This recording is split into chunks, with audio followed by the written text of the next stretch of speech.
Good evening. This meeting of the Palo Alto Unified School District School Board comes to order. The board met in closed session and took no reportable action. Can we start with approving the agenda order? I remembered to do that this time. So moved. Second. All those in favor?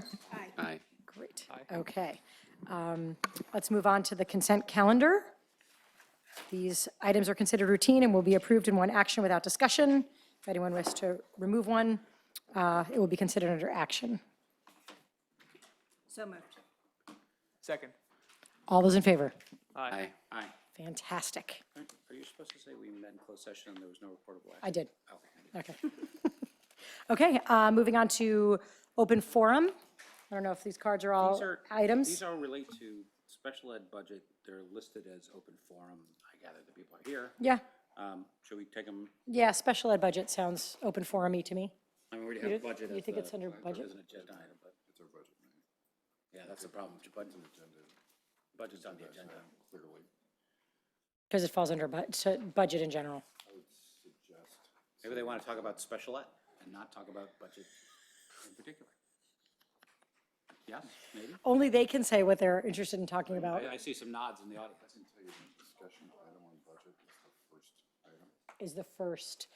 The discussion on budget, isn't that after? It's the first discussion item, but it's after some, After a lot of action. some media. Oh, it's not the first, though. No, LCAP. it's after LCAP. With the LCAP. LCAP is first. Yeah, it's after LCAP.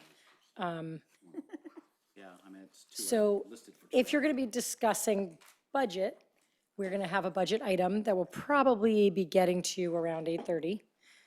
If you're going to be talking special education, that is not agendized for tonight, and you guys can talk during open forum. You think? Okay, we're going to go with that. Good choice. When I call your name, come on up to the microphone here. You'll have 3 minutes. Veba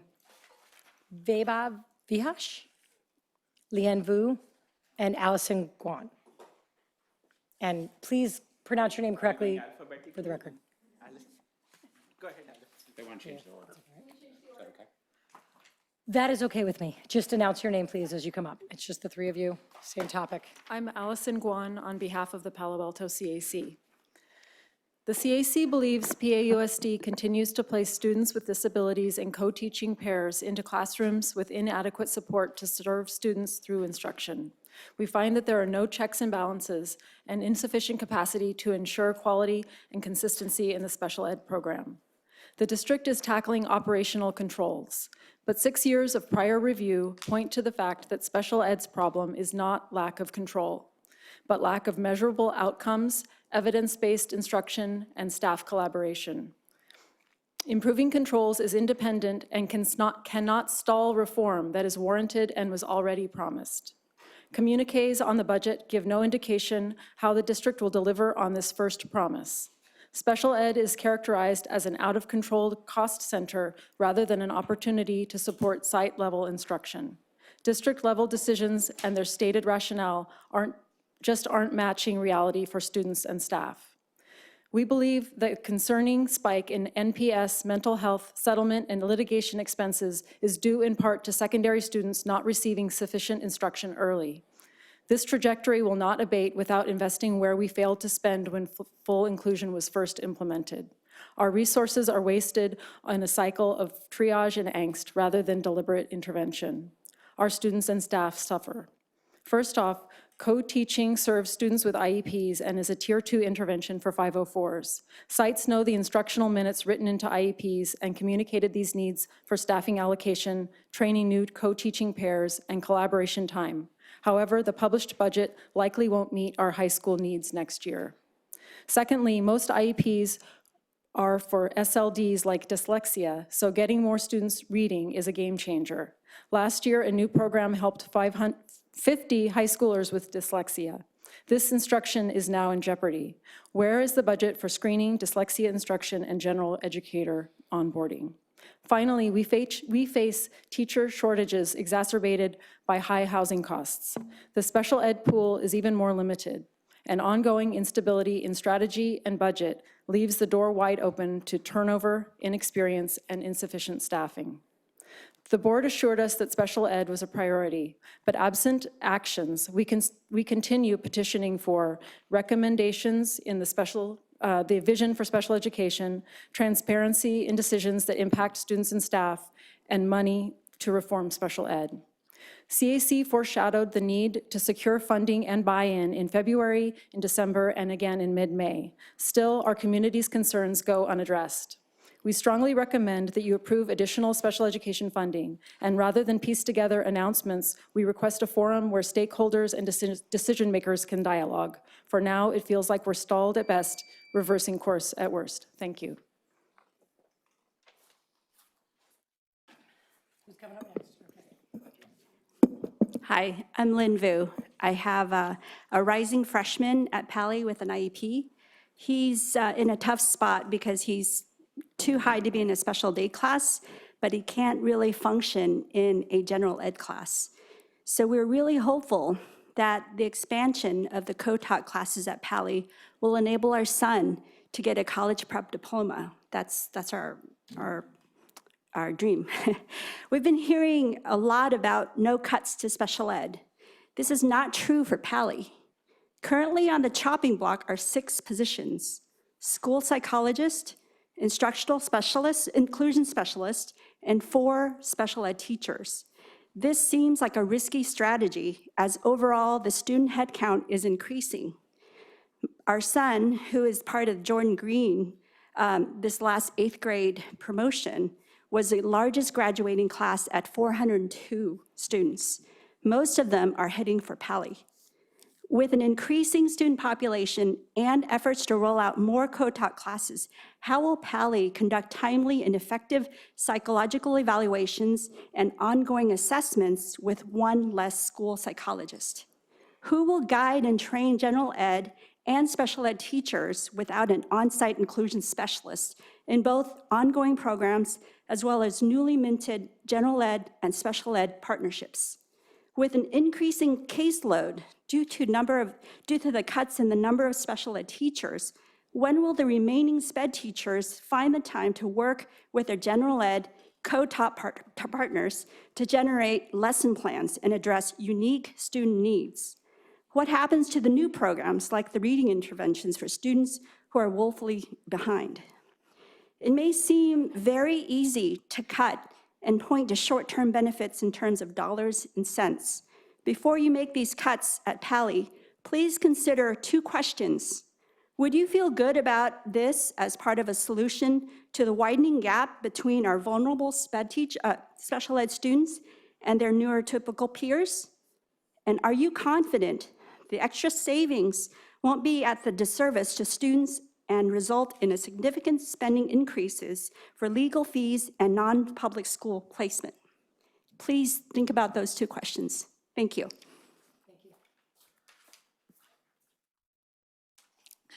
Bhavesh, I'm the father of a kindergartner going on to 1st grade with an IEP who's lost his special education teacher because she's decided not to return to the district.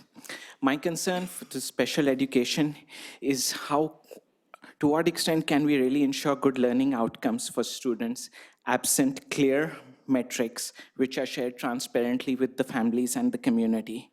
I beg the district to please share objective, measurable criteria around student outcomes, such as those that were proposed earlier in the vision plan for special education that the board has reviewed.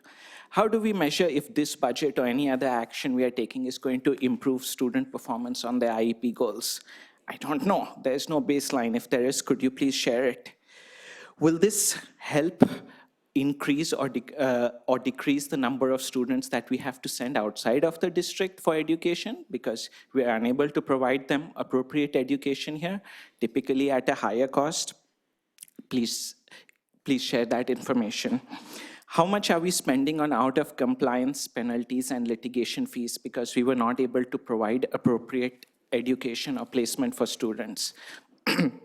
Could we please share this and any steps we are taking to try and decrease this? Thank you. Thank you. Sarah Woodham. Sorry, I didn't give you much lead time there.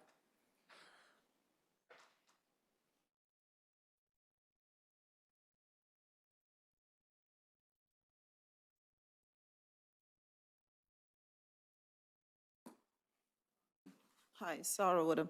I just wanted to comment on what seems to be a shift this year in how we are placing items on the agenda for our board meetings. I mean, it used to be that topics that were of generally accepted as sort of high interest to the community or directly relevant to, let's say, things in the classroom that parents could connect to were like propagated to the early parts of the board agenda. And I noticed, I sort of noticed this a little while ago, but now I guess we do all the action items first, then we do the discussion items, and then we do the info items. And, you know, we have this sort of varying degree of discomfort around transparency and accountability. And I'll speak specifically for the last meeting where, let's say, the equity portion of the meeting was on the agenda as a discussion item. There were quite a few members of the community here who would have liked to have participated. Some did, so basically some made comments in open forum, which was really not the place for that. But people have to go home and people have kids. And by the time that came up at, let's say, 9 o'clock or whatever it was, I think there were just a few of us here left. And, you know, and for this board agenda, again, there are a bunch of items. There are the SIPSAs, the LCAP. There are quite a few items that are on the board agenda, and I'm guessing it's not going to come up till like 8:30, 9 o'clock. And I think, you know, if we're trying to be accountable to our parents and our community, it's not fair. And I don't know why this change was made, but it didn't always used to be like that. And I would encourage you to, you know, shift it again. Because it does, you know, there is a set amount of time to go through. I mean, the action items today, I think, are not items that most parents or community members are going to have comments about, but certainly for anybody who's going to bear it out, if you stick around long enough, the SIPSA discussion and some of the other discussions would certainly be items of interest to, you know, parents who have kids in our schools. Thanks. Thank you. I think that is all for comments for this, yes. And just one comment about comments that were made, only because it's agendized. There was a question about dyslexia and training, and that is a report that is coming up very soon where there's information about what we have done and what we are doing, what we've come up, so. Okay, thank you. I believe next, might have to go back to the beginning. I don't want to go to the wrong thing again. Probably your superintendent's report, right? Superintendent's report. Just quickly, our agenda tonight is absolutely packed. So in the interest of time, I don't have anything so pressing that I need to comment on it besides the items that we already have in front of us. Okay, great. I like our pacing already. We agendized a status update from the Stanford GUP. If you could start us with that. I can. This will be brief.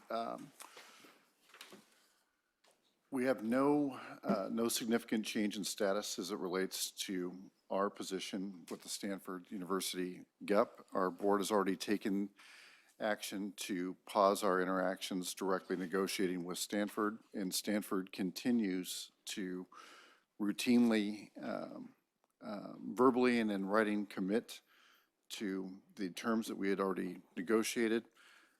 Should a general use permit proceed. I know that I received questions about why won't Stanford just go ahead and sign a non-conditional agreement, and I would just say that their commitment verbally and written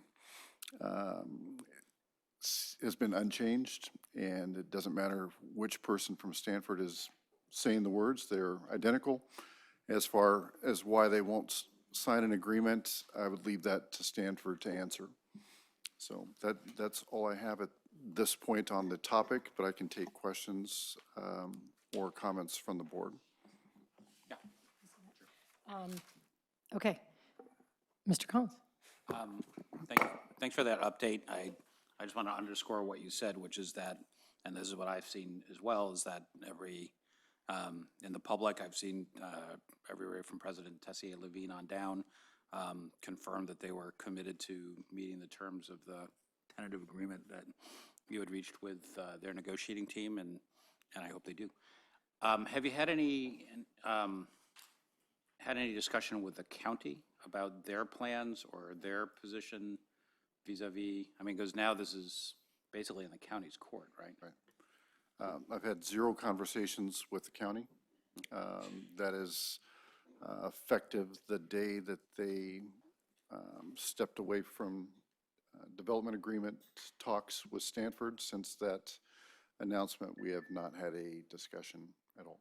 Could I mean, really just a suggestion, but I'm, no need to stand on ceremony or pride. We should probably call them. Sure. And say, hey, let's connect and talk about the process and where things are. Maybe they'll take our call, maybe they won't. Right. Thank you. Mr. Drop, I have no comments. Mr. Dauber? I would just add to that, I attended the meeting of the Planning Commission, the County Planning Commission that was held at City Hall. And yeah, you were there as well. I think almost all of us were there. Watching with interest as those issues were discussed. It is, and you might remember my general comments last time that I think that, Supervisor Simidian in particular, having decided to step in to essentially cancel the agreement between the university and the school district is, in my view, responsible for ensuring that at the end of the day, the district and its students, receive equivalent or better mitigation to that the district negotiated with the university. It's concerning to me that I haven't heard from Supervisor Simidian or from other county officials how they intend to do that. The process that they're currently engaged in, as I think Supervisor Simidian himself pointed out, doesn't have a provision for this kind of mitigation. So, it's not as if there's a part of the manual that I haven't found. And so I think that I would certainly call on our elected officials in the county to provide some clarity about how they intend to do that. The comments that I've seen, I think, are more in the nature of sort of blame and back and forth than they are constructive information for the community about how this is going to happen. So I continue to have high expectations for our elected officials, and I hope the community holds those expectations and holds those officials accountable for that. Because at the end of the day, what's important is that the district get the mitigation that we need in order to protect the quality of education in Palo Alto. Ms. Bacon-Caswell. Just to make sure you have 3 people giving you direction, I would encourage you to go have that conversation as well, and see if you can get through the we're all mad at each other to, well, what are we going to do now? Thank you. I don't really have anything to add. I'm fully expecting that they will stick to the plan. They told us that they considered full mitigation and we consider full mitigation. And I think just when we've got another update, we'll hear another update right now. I mean, nothing else has changed on our end, right? So we're where we are. We're kind of in a holding pattern, and I am cautiously optimistic that. Yeah, just so that, the community understands, what Stanford is saying, as I understand it, is that they're committed to providing those benefits conditional on reaching a development agreement. The county has stepped away from that development agreement. That's the announcements that Supervisor Simidian made. And the process that is currently going on is with the Planning Commission is not a development agreement process, and therefore would not produce the benefits in the form that that they were negotiated. Do I have that right? Yeah, that's all accurate. And just a couple more fine points. The $138.4 million was a total estimate. And if the county holds to additional housing requirements for Stanford, that number will only grow. In fact, I think 138.4, when it's all said and done, will not be close. I think it will be significantly higher. The other piece is the number $5,800 had a sticky value. People latched onto that until year 40, it'll never be $5,800 from the day an agreement is struck with the county. The clock starts, our average number is more like 7,050. So, yeah, I have not heard anyone from the supervisors say that we did not reach great terms. They just have some work to do on their end. Okay. Okay, the dyslexia update. Okay, I'm going to turn this over, and I can foreshadow this with the fact that I've seen the presentation and seen the work that has happened throughout the year, and I'm glad we're bringing it back. I'm sorry it's so late in the year. One thing that we are committing to is coming up with a report cycle next year that'll be predetermined on the front end, so that we don't end up with such significant topics landing in June. So that's something we're going to get better at. But that being said, I'm very happy with the work that's been done in this topic. So Ms. Conaway is going to take it from here. Thank you, Dr. Austin. Tonight's presentation is the third board update of the district's progress on implementing the California Dyslexia Guidelines. As many of you know, the Assembly Bill 1369 put us in a whole different framework for how we look at dyslexia, and the district, I'm really proud of the work that we've done so far in making sure that the district is aligned with those California Dyslexia Guidelines. We have lots of work to do, so I want to start by saying that. But I do think we have come to a point where we understand what things need to happen, what training needs to happen. So tonight, what I'd like to share with you is what we've accomplished thus far, and then talk a little bit about some specific work that a particular school site has done that has advanced our knowledge in this process as we start to look at evidence-based practices. So I want to start with, That says it all. I want to start with a blank slide. Okay, well, that's fine. We'll go to that one. So Beautiful in practice. Our practice today was spotless. it went flawless, of course.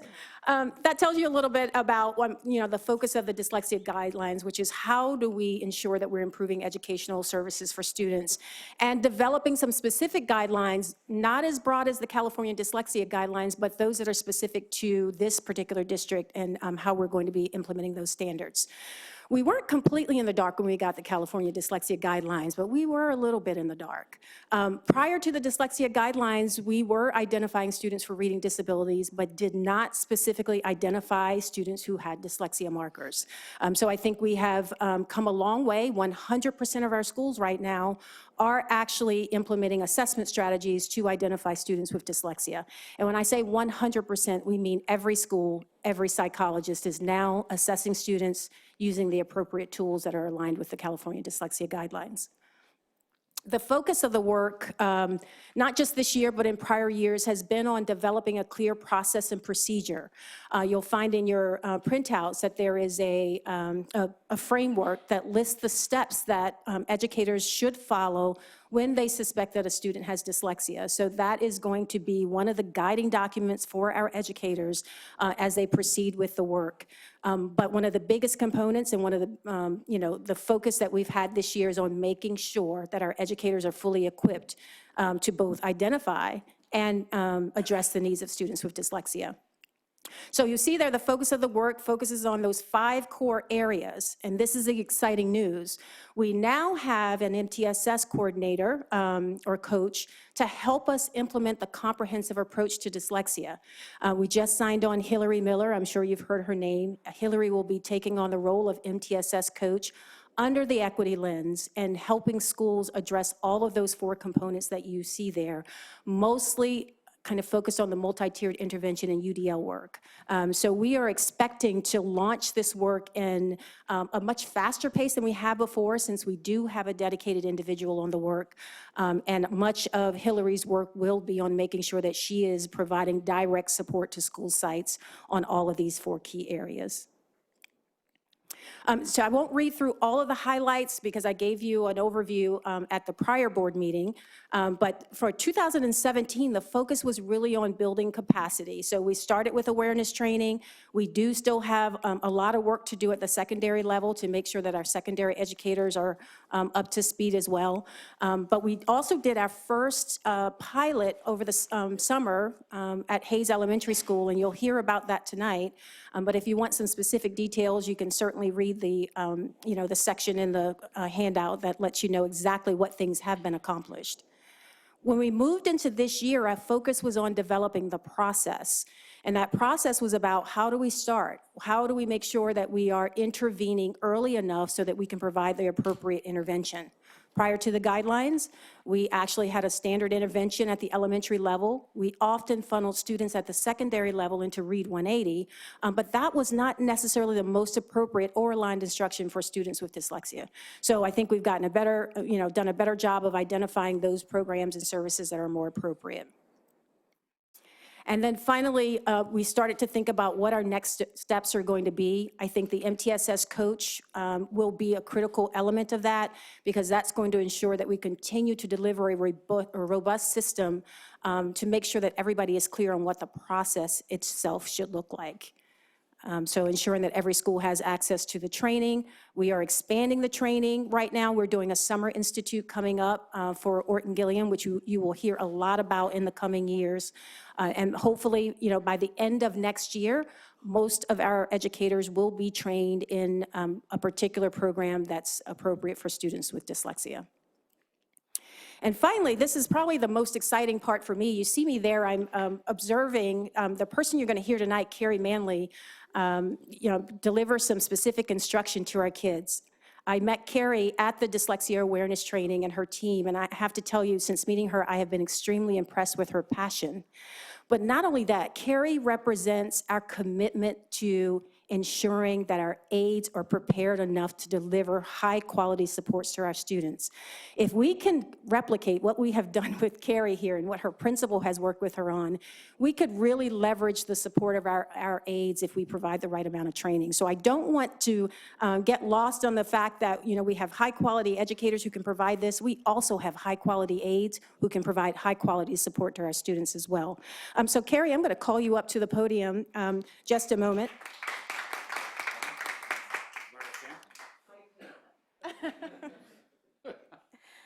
One of the other reasons why I selected Carrie for this, because there are other schools that have done similar work that I could have shared today, but Carrie speaks from both the parent perspective and the educator perspective. But not only that, Carrie never gives up on kids.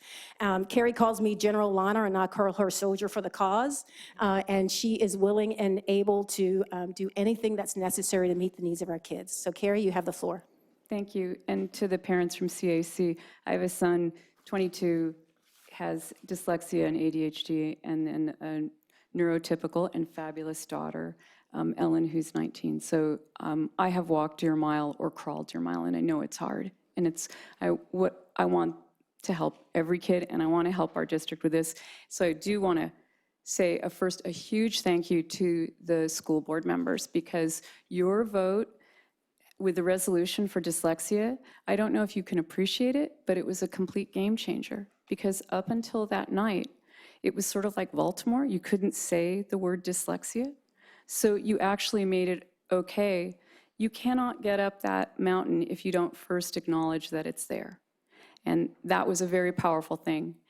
And then beyond that, it takes work to get up the mountain. And I know there is much to be done. And if you are a parent and it's your child, you want, and there's every reason to know that it needs to have happened yesterday.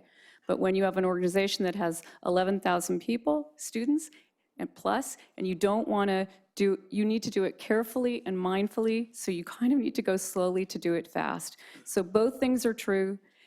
And I really want to thank Mary Bussman in particular. I started as an aide 9 years ago, knowing the truth as a parent and wanting to find answers to help every kid.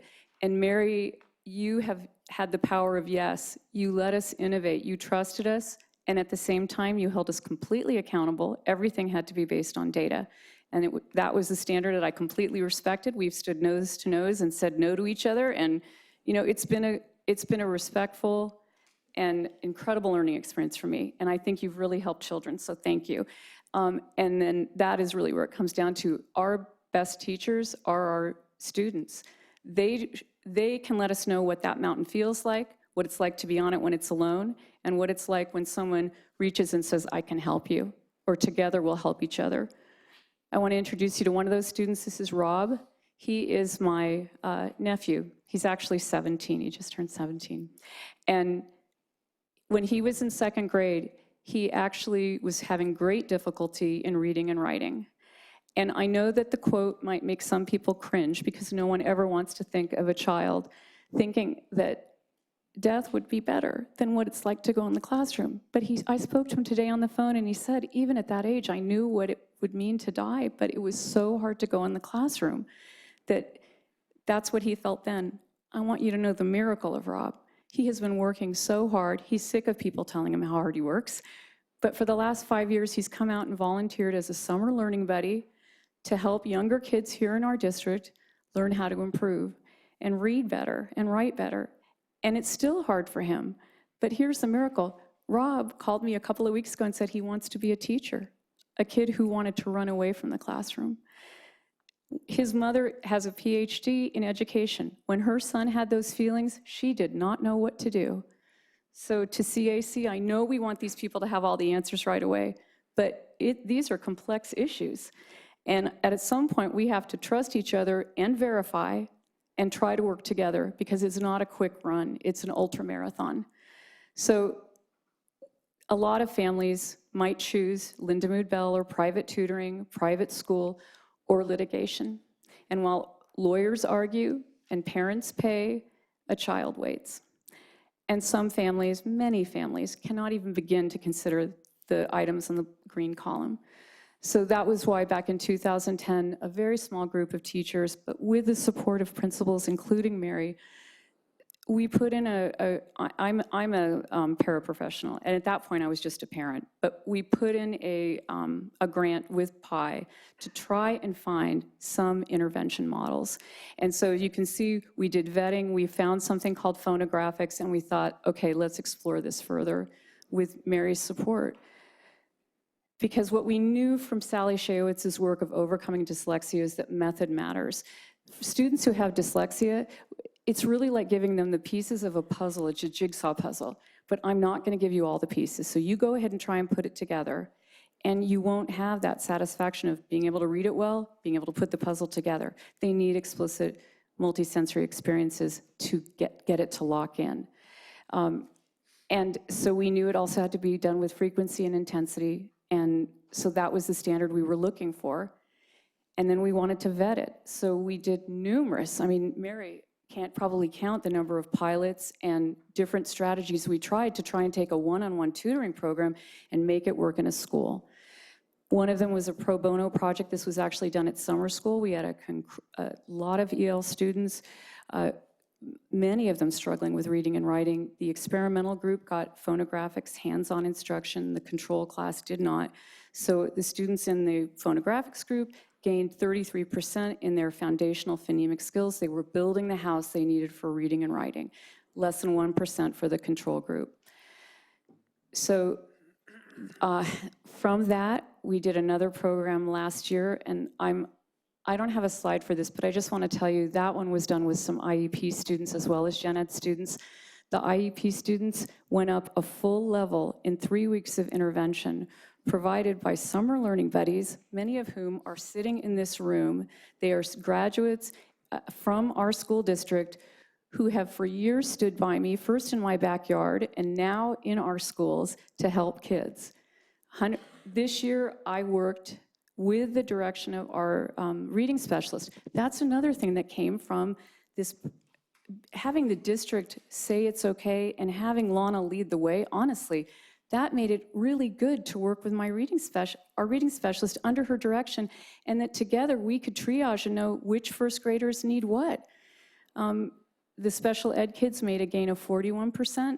The early intervention kids, K and 1, an average gain of 30% in their foundational skills. And it all started with one 10-minute assessment per kid that would direct the instruction and that we could then measure outcomes. So the other part of this work, which is, I think, the most precious to me, is that after the assessment, I just ask them when they start, how is reading going for you? How's writing going for you? What are your strategies? Honestly, what does it feel like when you're in class? And you can see some of the comments that really show it doesn't necessarily feel that good. And it sometimes is a vertical cliff. The thing I'm thrilled about is that I never have a kid say that when we're done. That it's not only about building skills, but when those skills come, confidence comes, and children help each other and learning in a multi-grade way, small group. It's a fantastic experience, so it's my favorite part. This is why it is so important to have professional development. I don't think any of us can assume that a classroom teacher, even the most dedicated, knows why a kid is not participating. And just one example, the little girl up there, the teacher did not understand why she wasn't taking part. And then after one hour session, really explaining the nuts and bolts about dyslexia, look at what the teacher's saying. I mean, the teacher completely understood. So that was last year. The little girl goes up into first grade this year and has an aide who's leading small group instruction. And the aide has not had training. And the aide wants to do a good job. And the aide comes and tells me how she's handling it with the little girl and what the outcome is, tears. And I know the child, and I quietly ask, what's going on? But I want you to know, I am not in any way throwing that teacher or that aide under the bus. That aide on her own came to me and on her own time is seeking training because that's not where she wants this little girl to be. So the more you can do to provide professional training, I'm so grateful that what we've been trying to do at Hayes aligns completely with the leadership of what you were expressing about what we can do, and I think we can keep doing more. So for that, your continued leadership is needed because this is not about academic achievement alone, although that matters. We want to read and write. I have not met a kid who didn't want to. It's also about student health and well-being. It's about equity. We want to close the achievement gap. This is a piece of that. It's about accountability, using data the same way Mary has called it for us, to drive mandated instruction, to monitor the measurable outcomes, both in general ed and in special education, K through 12. The methods that we're using, one reason why Rob got better was he got the chance to teach other kids. And then finally, I would say expectations. This is one neurological difference surrounded by a sea of strengths. And our governor in California has dyslexia. He said to some kids with dyslexia, he doesn't know how to spell which, like which way to go, nor which, the wicked witch. But are we going to say to him that he's not, he's not someone who can make, he is making a contribution, and we want every child to be able to make their own unique contribution. So please, I beg of you, your job is to analyze what works and what is cost effective. And if that happens to be phonographics, great. But if in vetting everything, you find something more effective, I'd be the first to want to do it. And finally, please strengthen awareness, strengthen teacher strategies, because the best outcomes come when we combine what we do in intervention with what teachers do in a classroom. Doing it in isolation can still make a difference, but it's not nearly as impactful. And finally, think of all the feelings and the cringeworthy moments that you've heard in some of these kids of what it really feels like to have it. I'd rather know that and do the right thing by them, because look where it ends up. That's one of our fourth graders saying it's made a big difference. I feel proud of myself. It's fun. And I want to thank the Summer Learning Buddies for being here. And I want to thank Liliana. Just stand up. When I was at El Carmelo and a parent, I paid $800, asked my husband, he was great about it. I said, I cannot vet this program unless I learn how to do it, and I cannot help the teachers unless I learn how to do it.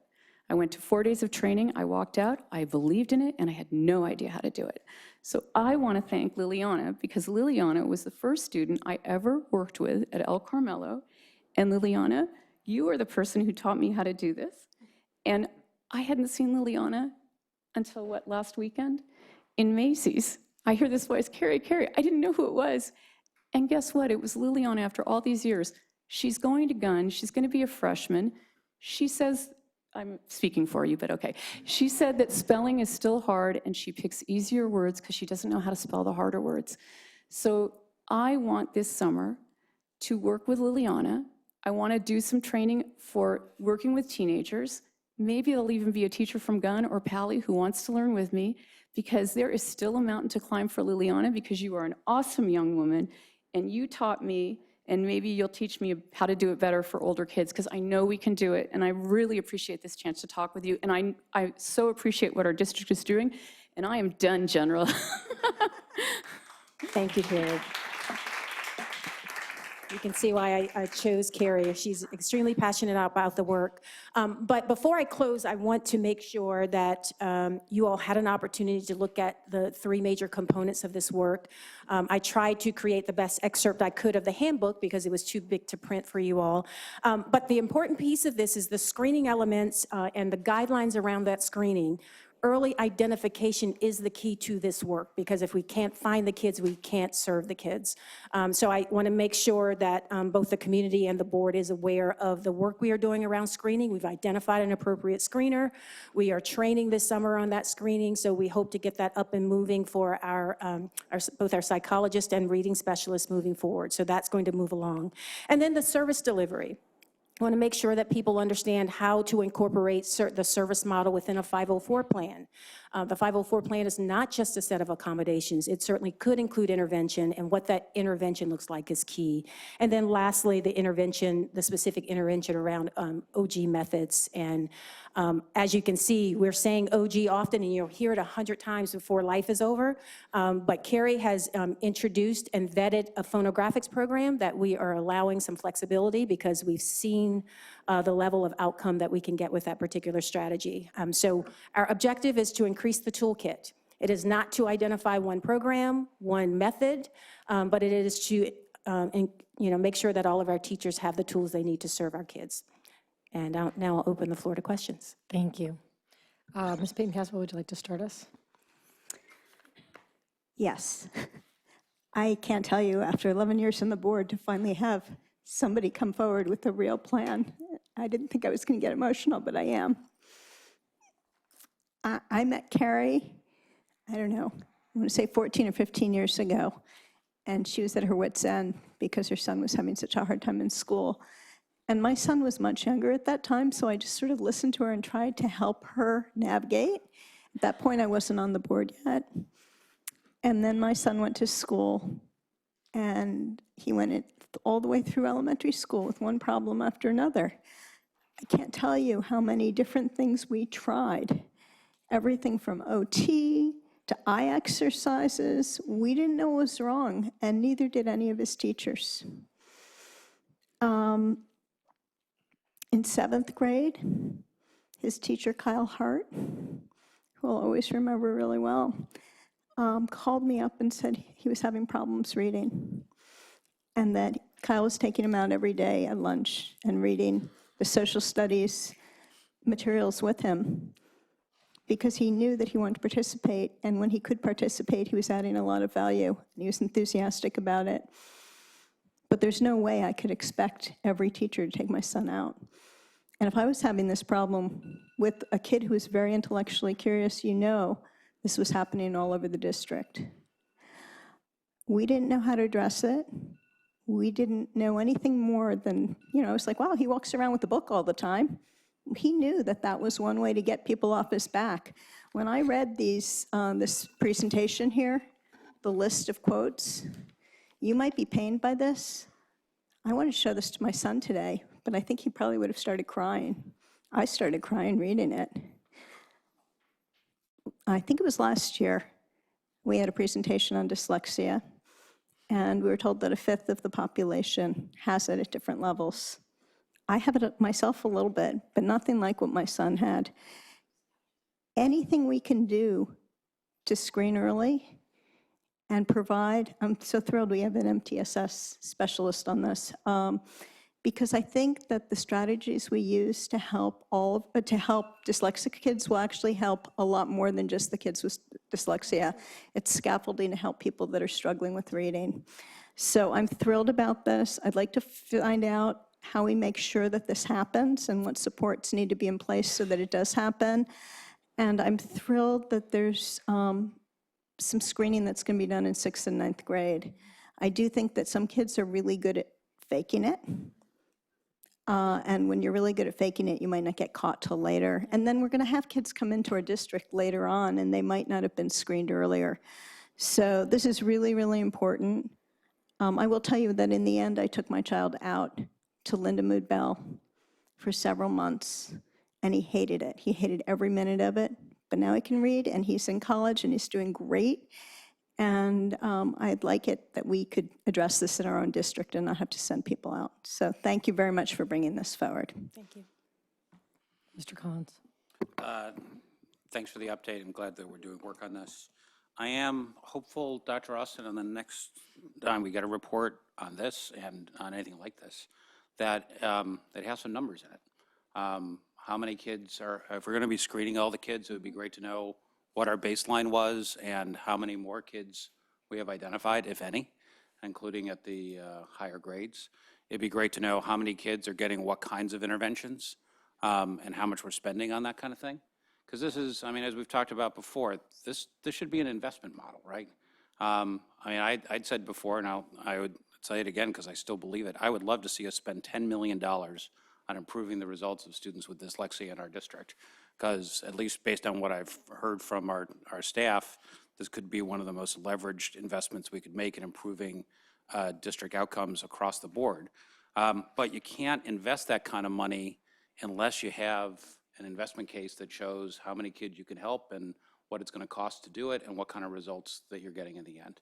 And I know it's early for this, and that's why it's great to call it out, because we still have time to kind of get our ducks in a row to gather the kind of data we need to make sure we do that. But I'm still very hopeful. I'd still love to see us invest $10 million in this, because my God, if we could invest 4% of our budget and help 10% of our kids do the most fundamental thing better than we've done before, then that, I can't think of a better investment. But we do need to see the numbers in order to be able to make that kind of investment. Thanks. Mr. Drupp. Thank you for the presentation. And I want to echo both of my colleagues. I do think that this is a very valuable investment in our students because, you know, this was a plan that this is the first time I'm seeing it since I've been on the board. But having seen it a couple of times, it is really needs-based, outcome-oriented. It really presents as a plan that could be a model for special education at large in our district. The level to which you've sort of created a methodology for screening, for implementing some of the stuff we talked about the last time we talked about special ed at the meeting when I asked about MTSS and UDL. This is an area where there are steps in place to make that happen, and training for our teachers and our aides. And I think that, as Mr. Collins said, if we're able to really make this model work and really work for our students, then it's an area that we can expand upon across the board when it comes to special ed. So I too am very hopeful about this, would like to see numbers as well, and perhaps we'll talk a little bit more about this in budget, but when we talk about non-public placements and how we can start bringing more of our students back into our district, this strikes me as the best starting point. So thank you. Thank you. Mr. Dauber. Thanks for the update. I agree with the point that Mr. Collins made that, you know, I think metrics is what we need in order to support, you know, an investment of the size that I think may well be warranted here, and also more generally to decide, you know, what is performing less well, and so how we would shift dollars to get to 10 million, right? So, thank you. Thank you so much for this update. Thank you so much. It feels like a while ago that we passed that dyslexia resolution, and I know that there's been so much work happening. I mean, you laid it all out for us, what's been going on sort of behind the scenes, but I'm glad that we're really training people at every level of our system, right? And I really appreciate the perspective of an aide, because I think that's so often the person that is helping a kid read, right? So often when we're talking about professional development, we talk about the classroom teacher, but not the aide, and that's such an important part of it. Let me go into my little notes here. It looks like a lot of the level 1 screeners are things we already have, right? Our BAS, things that we're already doing. And then there's the Shaywitz screener, is that what it is? The Shaywitz is actually the level 1. Okay. The BAS is the universal screener, which means every single student receives that at the elementary level. Oh, okay, okay. One question that I had, just when I looked at your flow chart, it talked about the first step being if a kid's not meeting benchmark. And it's my understanding that there are a bunch of kids who have dyslexia who are at standard, right, who are at benchmark. So is there a way that we are, I mean, maybe that's the universal screening, but it seems like there are, we have a history in the district of missing those kids, right? That if they're below benchmark, okay, that sets off a red flag and we go looking. But if they're at benchmark, we don't want them getting too far before we find this out. And that's exactly why we're applying the Shaywitz as a universal, so all students in K-3 will receive that particular assessment. Great. And as a former elementary school teacher, I thought, wow, 2 to 5 minutes per kid, not too big a deal, except that that's more than an hour and a half in just a classroom. So I think along with the training, I just think it's really important that they hear a message from the cabinet, right? That like, yes, we know that this is going to take a little, it's okay if you take the time to do this, just because I already feel, all the things that you have to do and all the assessments you're doing, it's, well, when am I supposed to do that? So also some assurances that it's okay that this takes some time, I think can make a real difference in it actually happening the way we want it to happen. I love to see the MTSS TOSA built into this. That's wonderful. The summer training this summer, who specifically is that for? For all of our specialists, ELL, ed specialist, reading specialist, those folks will be the first line of defense in our tier 2, tier 3 supports. As we expand and get a little further into this, we will look for opportunities to build in strategies for our general ed teachers as well. And I noticed you talking about the secondaries, I guess, harder to reach for that training. Yes. But maybe in a staff meeting, I think you had suggested, I don't know how possible that is, but. We have a plan. It seems like, good, okay. Great. One other question, last one. You talked about really increasing the toolbox and how there's different programs that could be really effective. But the initial training, is that really Orton Gillingham? Is that? The initial training, the Summer Institute training and training we've done over time are OG-based. So the Orton Gillingham is the foundational piece of programs. So you might find 10 programs that are OG-based. So we're focusing on the strategy, OG as an approach, not as a program. Okay, that's helpful, thank you. Okay, thank you so much. We have lots of comments, cards that came after we started to discuss. So I'm sorry that we didn't call you up earlier, but if you come up to the mic when I call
wanted to die.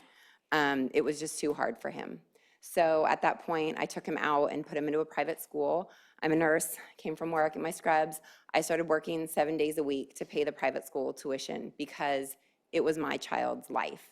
And all of this was rooted from learning to read. Carrie is the angel among us who has implemented all of this research and started applying it to students.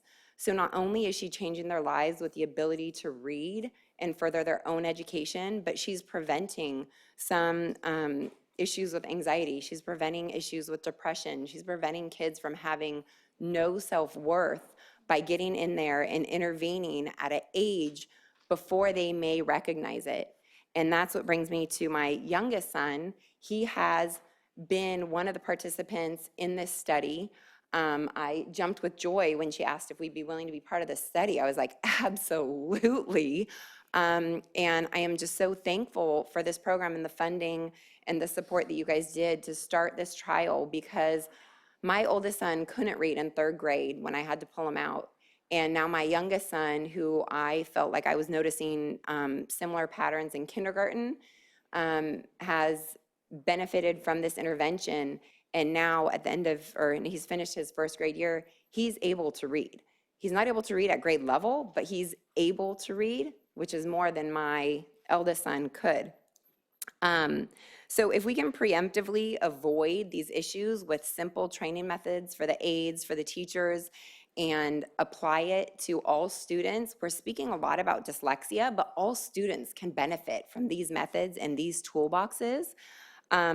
Then why wouldn't we? I mean, it's a money investment initially, but it's going to be a money saver in the long run. It's going to be a lifesaver. And so I just kind of go back to, sorry, I'm going to read something. It's the value or mission from Walter Hayes stating, Possibly send that to us. Well, I guess if it's Walter Hayes' mission. it says, we believe each child must be given the Your tools that 3 they minutes is need up, though. to achieve their own greatest potential. So this can help them all achieve their greatest. Thank you. Thank you. Send us any other comments you have, please. Elaine and Nick.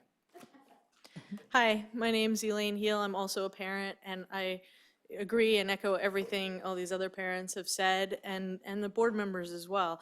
And I want to thank the dyslexia work group and Ms. Conway and Ms. Rodriguez in particular, as well as the board for passing the dyslexia resolution. Although it is a little sad to me to hear new board members say this is really the first time they've seen dyslexia here at the very last meeting of the year, and comments like it's seems like forever ago that we passed the resolution, because it was a year and a half ago. And I know a lot of work has been done behind the scenes, and there's a lot more to do as well.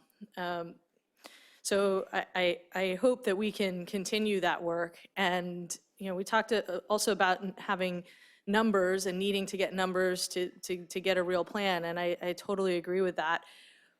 But there may be an initial investment just to get those numbers. And I know the dyslexia work group has been led largely by a volunteer effort. Ms. Rodriguez has very small percentage of her time actually dedicated to that group, and she spends a ton of time because she cares, and Ms. Conway as well, and all of the other teachers and parents who participated in that group as well did it on largely as a volunteer effort, in addition to their other full-time jobs and everything else they have going on. So perhaps it's going to take some initial investment just to get to the point of developing the plan and figuring out the numbers, so that we can figure out the best evidence-based system to go with, and continue on with the work on the screeners and the screening. So that before we make the big investment, make a smaller investment just to get the plan going. And it's fabulous that we're doing training for the specialists, but there are still some sites, like the site that my children attend, where the specialist is not so established. We've had a different one every year for the last 3 years. So even when we do these trainings, they always kind of miss out on them. And then we get a new person in who isn't trained, and then the next year we get another new person in who isn't trained.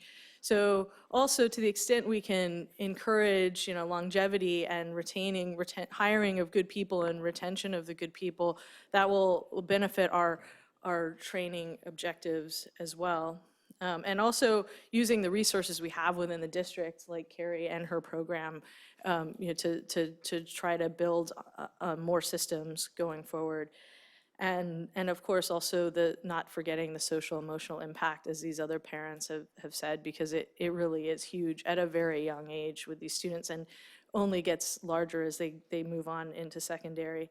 I look forward to hearing more about the work and the board policy in August. Thank you.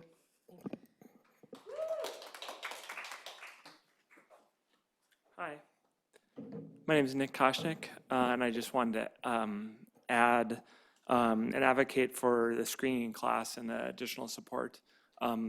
My son has troubles with dyslexia, and actually it runs in our family, so I have personal experience. And I'd just say we've actually been in different schools within Palo Alto, and I'm fortunate enough to be in Walter Hayes now, where we've worked with Principal Mary and Carrie and other people and just seen tremendous improvements. But it's not recognized everywhere. And it's a very specific problem that affects kids, really their confidence and emotions and their ability to do their work. And if it could be recognized in every school, that'd be a big difference. And that means, knowing it by name, knowing the specific treatments that help. And having that training across the board could make really help the individuals, whether they're going to get help, externally at home with the family, and really at school, because there's very specific things. Dyslexia is just a certain weaknesses, like they say, with a sea of strengths, and it affects even things like math, because there's a lot of things that go the same way. So just my support for that. Thank you. Okay, we're moving on to the action items on our agenda. Wait, can I just ask a question here? Is there a plan for training new people when we have turnover? And when you come back, if you don't have an answer to that now, can you give us that? No, there's not a specific plan. I think that's typically a difficult, no matter what the training is, making sure that new people are shored up as they come in, but that definitely needs to be a part of the process. But I'll get back to you when we come up with a written plan. Thank you. Okay, on to our action items. I'll remind you, each of these we have discussed previously. Obviously, if you have any questions or concerns, bring them up, but otherwise, I would love to move through this section quickly so we can get to our discussion items. 5A, I believe that, well, I'll pass it to you. Sure. On 5A, this is really the third time it's been before you. Dr. Novak can answer questions, but we have no further presentation for you. Great, okay. It's well, I think you all know what it is. Mr. Dauber. I move the adoption of Resolution 2018-19.14 regarding these notes. Do we have a second? Great, okay. Any comments? Ms. Bacon-Caswell? I have no comments. Mr. Collins? Mr. Drop? No. I have no comments. Great, okay. All those in favor? Aye. Aye. Wonderful. That's the pace I'm talking about. Okay, 5B. Items 5B through 5D are all Dr. Golden's. So we'll have them come up. We'll discuss each one individually since we're voting on them, but we're taking action. He's been here the whole night. He might have stepped out, not thinking that we'd be so quick. Well, maybe we can see if there are questions. Take a For these moment. items. Do we Look over. need a presentation from Dr. Golden? We do not. There is no We do not need a presentation. presentation, so. Yeah, so B, let's start with Mr. Drop. No questions. I move to adopt resolution number 2018-19.15. I'll second. Great. Mr. Dauber? I have no questions or comments. Ms. Bacon-Caswell? I have no questions or Mr. comments. Collins? Nor do I. All those in favor? Aye. Aye. Fantastic. C, there is no presentation, so Mr. Collins? I move that we approve the award of contract for construction of the Pali Science Building as presented. Second. Great. Let's, Mr. Drop? I have no comments or questions. Great. Nothing. Ms. Bacon-Caswell? I have one question, and that is, what was the scale back? What got scaled back on this project? Let's wait for Dr. Golton to make his way up to the microphone. What was scaled back on the Pali Science Building Addition project? The design of the resource rooms and the office space for the teachers. There was a change in instructional supervisor, and they made the decision that they didn't want that sort of space. So are we getting rid of the old office space in the old resource room in the middle? It's being, sure, yeah. I'm sorry, what did you say? The answer is yes. We are getting rid of that area in the But middle? we're putting new space in. Okay, I guess I just didn't understand. Yeah. So we're Well, if you'd scaling back like- by not doing it, or we're scaling back by just doing it differently? Doing it differently. The prior proposal expanded it, And we're, and now this is the rebid, and it's smaller. but we're still having Oh, yes, of office course. space and resource rooms? No, of course. Everything was, we're very careful, very, very careful that all of our projects are thoroughly reviewed and approved by the Facilities Steering Committee at the site, which includes the science department head. We're very careful for all of our projects. It's the reason why we don't get into trouble as it relates to either the staff or the community complaining about our projects. Okay, I just wanted to know what was changed. Okay. I wasn't pointing any fingers, I just wanted to understand that, so As thank you. I say, we're very, very careful about that. And we're very careful about getting input on all of our projects. Okay, all those in favor? Aye. Aye. Great. 5D, I don't think there's a presentation, so Ms. Baden-Caswell, any questions on D, the architects, approval of the architects? No, I do not. Oh, and I'll You want to move? move to approve addendum number 24 to HED Architects to provide conceptual design services for the Measure Z Group 1 projects at Gunn and Pali High Schools in the amount of $56,000. Second? Great. Any other comments? Fantastic. All those in favor? Aye. Nice. Okay. Switching gears a little bit here. Thank you, Dr. Cole. Thank you. We are On E, I've got that. coming back to E. You've got that? Great. So items E through J, we've discussed before, so this, I'm going to just walk you through the procedures for these.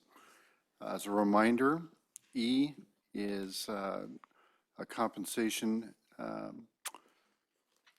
agreement with our Chief Academic Officer of Secondary Education, Ms. Ofek. And just a reminder why she has a standalone, this is the last remaining contract from the old batch, and this will be the last action taken on this old contract, which will hopefully be replaced by a successor agreement in just a moment.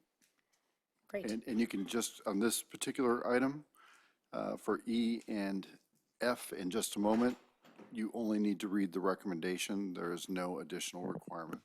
So I'm going to read the recommendation, just so that we have it in the record here. It is recommended the board approve a salary increase of 2% mid-year and a 2% one-time off-schedule payment calculated using the current base salary of $208,049. Any discussion on this item? Do I have a motion?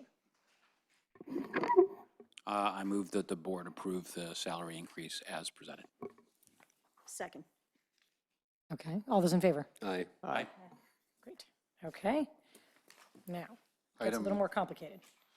This one's not, Oh, this one's not too yet. complicated. I'm one ahead, okay. For the remaining assistant superintendents and CBO, this is an item that represents a 0% ongoing increase for 18-19 and a 2% one-time off-schedule payment.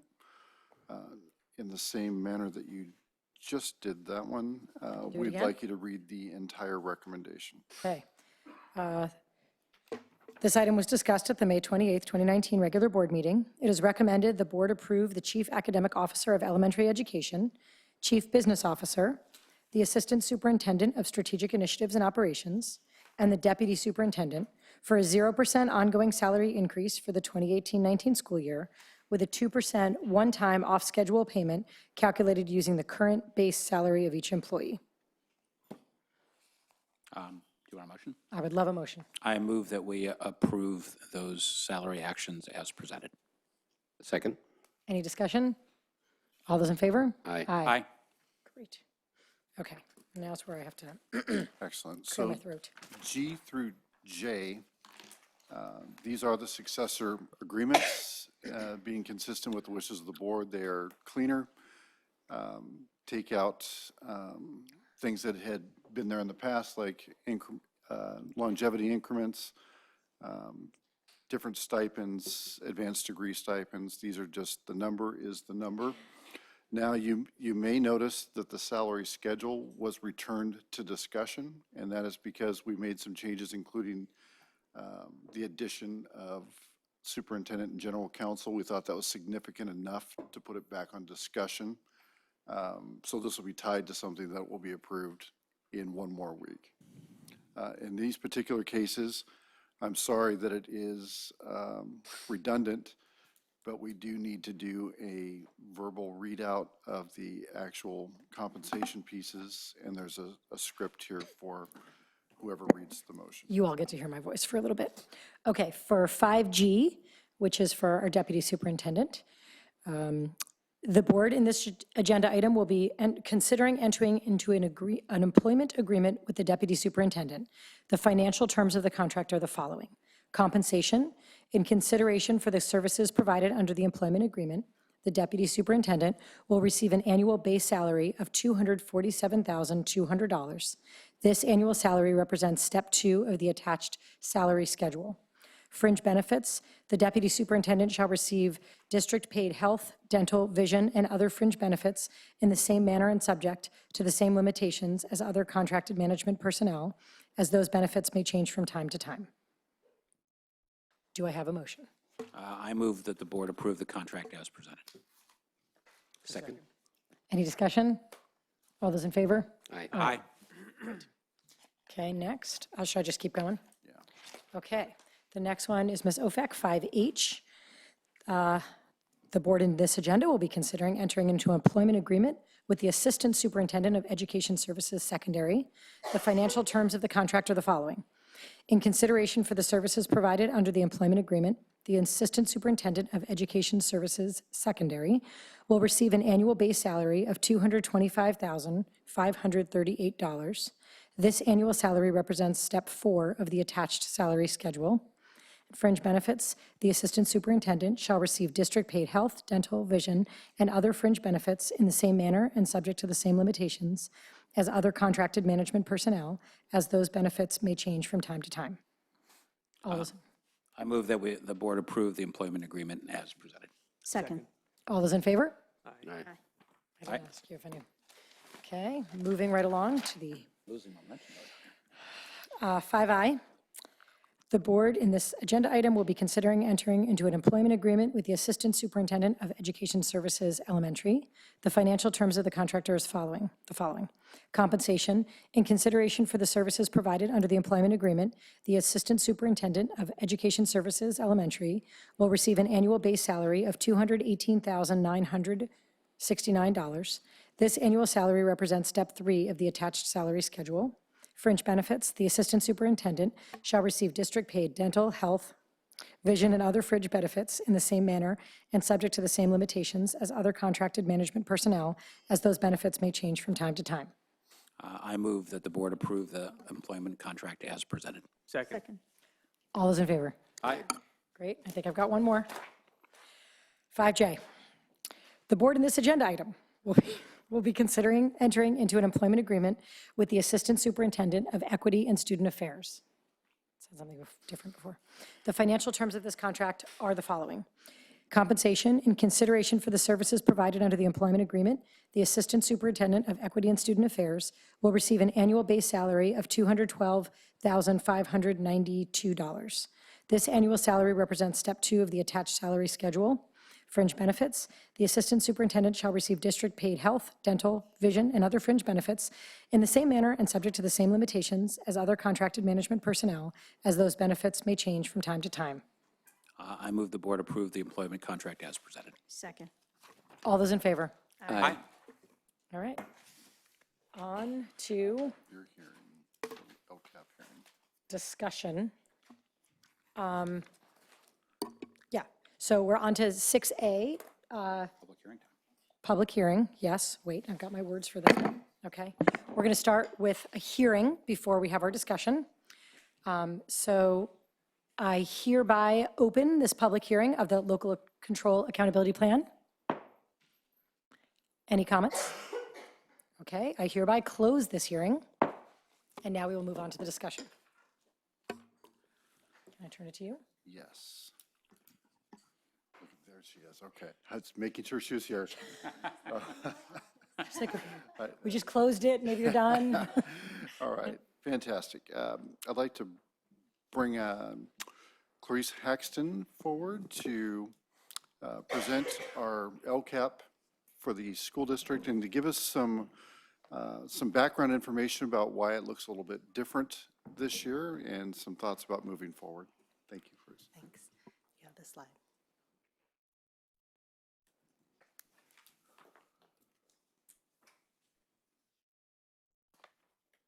All right, so one question about the LCAP. This planned for 1920 relative to prior years is why does it look smaller in budget and in amount of items? And so the answer to that is that we are in a multi-year process to streamline and focus the LCAP on two things. One is making sure that the actions in the LCAP reflect targeted services to address our unduplicated student groups.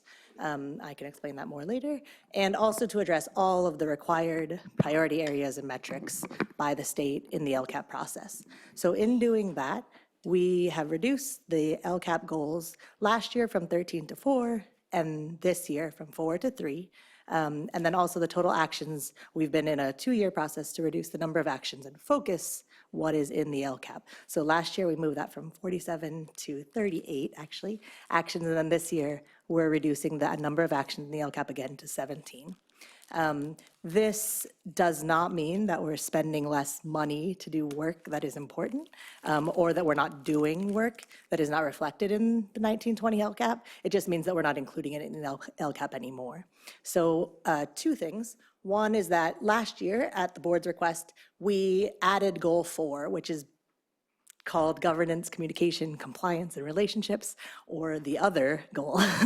And that this year, we have moved all of those actions back out of the LCAP with the understanding and kind of the premise that anything that is general operating actions of the district that we would do no matter what does not need to be in the LCAP. Also, there were last year more actions on some items, specifically special education, and that some of those actions have been moved to the promise and that therefore are not reflected in the LCAP. So there's general alignment, but anything that is covering all students in the district or things that we will be doing no matter what for all students, that's generally the difference that we've made this year between the LCAP and what's going on in the promise. Also, it's important to note a couple of changes as the LCAP continues to evolve at the state level and the requirements do change as we go along. So the dashboard is now 2 years old, and that really drives and focuses the actions and the metrics in the LCAP. We use that, our red, oranges, and sometimes our yellow pies to determine where we need to focus in a district in addressing equity gaps, and you'll see a lot of that is in goal 2 and the targeted actions in our LCAP. Also, and Dr. Novak can speak to it, but the budget overview for parents is new this year, and the attempt from the state is to try and provide community transparency about spending in the LCAP and on targeted student groups, the unduplicated student groups. And then just as a general reminder to the board and the community, this is the 3rd year of a 3-year plan. So the work, our hope is that the work that we've done over the past 3-year cycle will help us to then make a cleaner, more focused LCAP in the next 3-year plan, which we'll be doing next year. Okay. That's all I have. Open for questions. Thank you very much. Mr. Collins, I have no questions, thank you. Mr. Drop. My only question is, I read that you said we're taking steps to sort of focus the LCAP, in part because we have this PAUSD promise. And so some aspects that are not in the LCAP document are going to be located in other documents. Is there a sense of how much the LCAP document will change and how much is dependent on, for example, how the promise changes over time? That's a good question. So both of these plans are multi-year plans, but in the case of the LCAP, we are required to review them every year and do the annual update. So we reflect on actions that have been accomplished, and we have the opportunity and are required to revise every year based on that knowledge. So we will continue to do that. And the same way, the cabinet and the executive leadership team will continue to do that in parallel process with the promise. The metrics are very specific in the LCAP and are required. So for example, chronic absenteeism, just to take one example, is an area of focus that, of course, because it's highlighted on the dashboard and we know it's a challenge in our district, we would do anyways, but that is required to be one element and one action in the LCAP.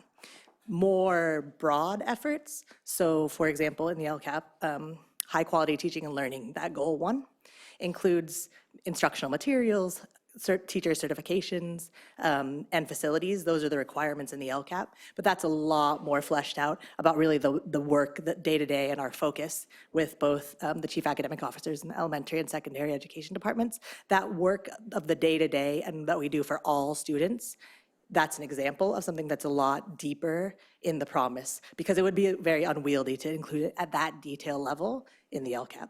So hopefully that speaks to a little bit. Thank you. Mr. Dauber. No questions, thank you. Ms. Payton-Caswell. I want to thank you for your work. This thing is 222 pages, the main thing that doesn't count the addendum and all the other And it's pieces. super scaled down. And it's super scaled down, and the number of meetings and the people that needed to be involved, and I think it's important that we recognize that. So I want to thank you for that work. I just have 2 fairly simple questions, but it's only because I tried to read the whole thing, and it was long. When I used to work at Sun Microsystems, we used to call the operating system the BWAS, the big wad of stuff, and I feel like, oh my God, that's this. But it's all really important goals in here. There is a section that talks about goals for the year. It's page 107, but you don't need to go and look exactly at that. It has a couple of goals that seem like we're talking about all students, but I just want to confirm that that in fact is what we're talking about. So when we say that 11th grade ELA CAS participation rates will increase by 10%, are we talking for all students or just for the students that the LCAP covers? Yeah, so that's a very good question, thank you, is that even though our focus is on the unduplicated students, sometimes we still include in the LCAP, because we need to address a required metric, work that is for all students. So 11th grade CASP would be all 11th graders. We're not just focusing on SED students, of course. Okay, and so then when we say that student participation in the AAR program will increase by 5%, we mean overall, all students? Yes. Yep. Okay, that's very clear. There is a thing in here that talks about intervention staff will provide literary and math interventions for students at 5 elementary sites as a new goal for this year, an additive goal. What if we have students at the non-5 sites that need intervention? What will we do with them? That is a difference between 2 actions under Goal 2. So that particular action that you just spoke to was added this year in a recognition that we want to include in the LCAP work that we're doing with our Title I funds. So that is new only in its inclusion in the LCAP. That's our $250,000 that Dr. Argumeto's office decides to spend at the 5 most highest SED proportion of student sites, right? So that's what that is. We've always done that, but it's important, given the focus on unduplicated students, that that's obviously something that we do that's very targeted, and so that's why it was included in the LCAP. For all other students not at those 5 sites, that is included in the elementary and the secondary intervention goal actions that are also in Goal 2. So we will have intervention staff at those other sites. They're just not being paid for with the Title I funds. Exactly, yes. That's great. Thank you. I don't really have any questions. Thank you so much. This is one of those places where a lot of community engagement is built into the system and required. And I think we're all grateful for it. And thank you so much to everyone that worked on this for doing that work and getting the input and building this and making it much more digestible than it used to be. It's easier to tackle knowing how you've really pared it down and focused on, and you prioritized. I mean, I know not just you, the team has prioritized, but thank you for that. It was, yeah, I think we've hit that year 3 of figuring it out, and it looks good. Thanks. Thank you. Okay, another public hearing. I hereby open this public hearing for the proposed PAUSD budget for the 2019-2020 school year. And I hereby close said hearing. We do have a card on this item, but you have, is there a presentation on the budget first? Yes? Before we take the card? Yes, this item does have a presentation. Great. And Dr. Novak will lead us through that. Thank you, Dr. Austin. Before I start, I also want to thank Clarice and the LCAP team. The collaboration between the Business Services Office and Clarice and the LCAP team has really been amazing. That's one of the objectives that the state had when they had the LCAP, is for there to be alignment between our services and the budget. And I really want to thank Clarice and Jackie Chen and everybody that's been involved. As I think Ms. Baton-Caswell said, the LCAP's 222 pages.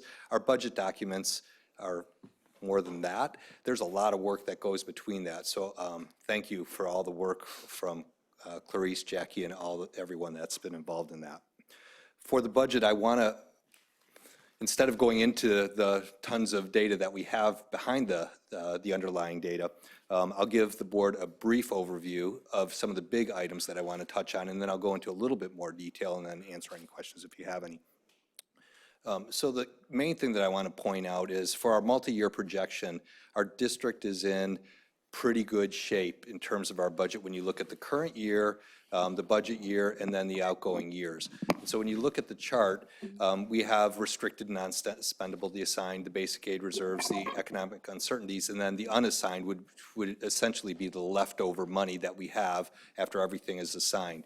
So the main items that I want you to look at is the basic aid reserve, which we're required to keep at 7%, and then the economic uncertainties, which is 3%. By board policy, we have to have 10%. So you can see in each one of the years in our budget document and in the multi-year, we will be able to meet the required reserves. And that's ultimately the main reason why we're passing this budget. Can we meet our reserves for the current and the upcoming years? And the answer to that is yes. I guess the green bar at the end is the unassigned amount, and then if I show the next slide, you can see what the unassigned balances are. I grayed out the other areas. So we have a decent fund balance going forward in each one of the years, and you can see it grows. It's going to be tight for the next couple of years, but then in the outer years, we have a little healthier fund balance. Now, keep in mind, we don't budget salary increases in there. We do include step and column, but no salary increases. So that is good. We do have some buffer in our budget for the next couple of years. So I think the overall theme of this budget is, I think we're in a state that the budget is relatively stable right now too. So that's good news.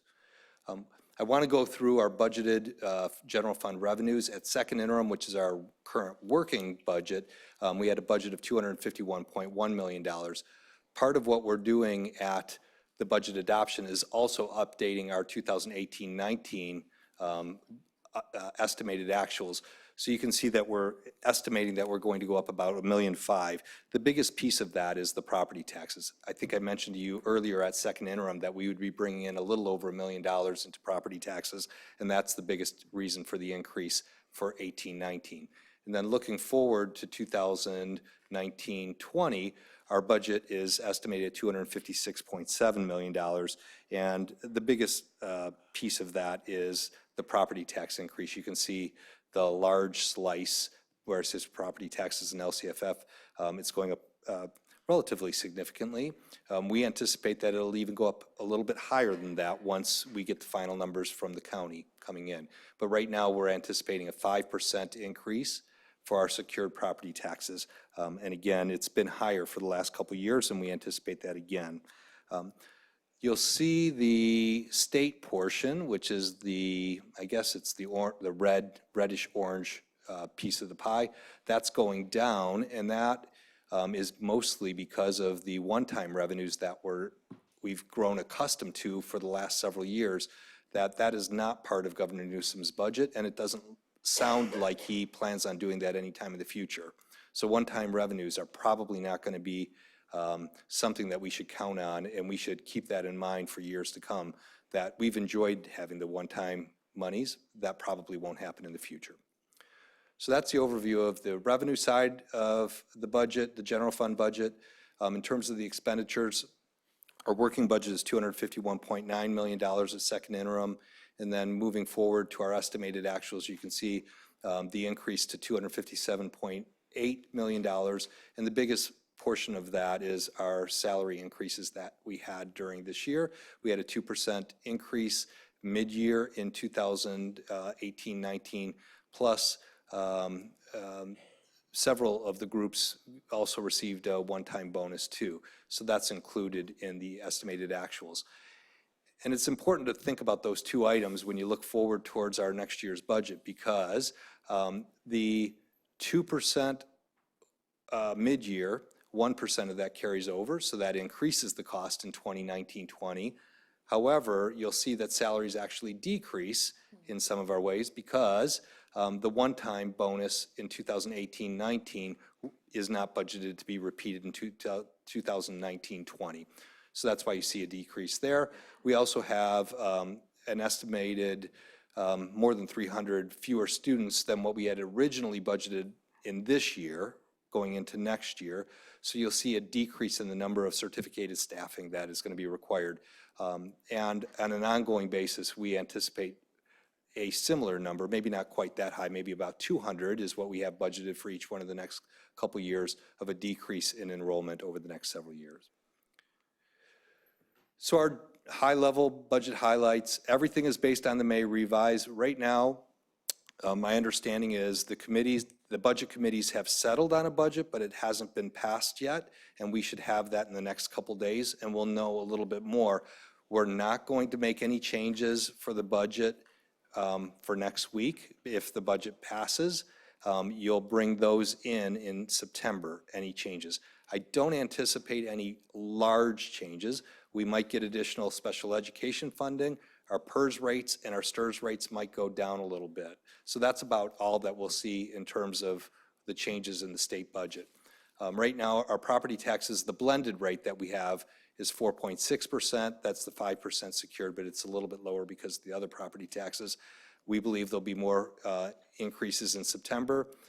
The year-to-year decrease is 378 students for this year, and as I mentioned, it'll be about 200 going forward. So when we come back in September, we will make all of our final adjustments for staffing, enrollment. If those numbers are a little bit off, as I mentioned, we do have some buffer in our fund balance too. So I think we are budgeting on the best known information that we have right now, but again, we'll be adjusting in September as necessary. So that's the high level overview. Let me take you through some of the items in the board packet. It's organized. I won't go through all the different areas, but I have several different sections. I've already really talked about the financial status for 18-19. That's section 1. And then the major changes for the budget in 2019-20, I've talked about that. The 5-year financial model, you can see some of the different assumptions that we have. And if you look, I've shown what the CalPERS and STRS rates are projected to be for the next several years, and we've baked that into our fund balance or into our projections.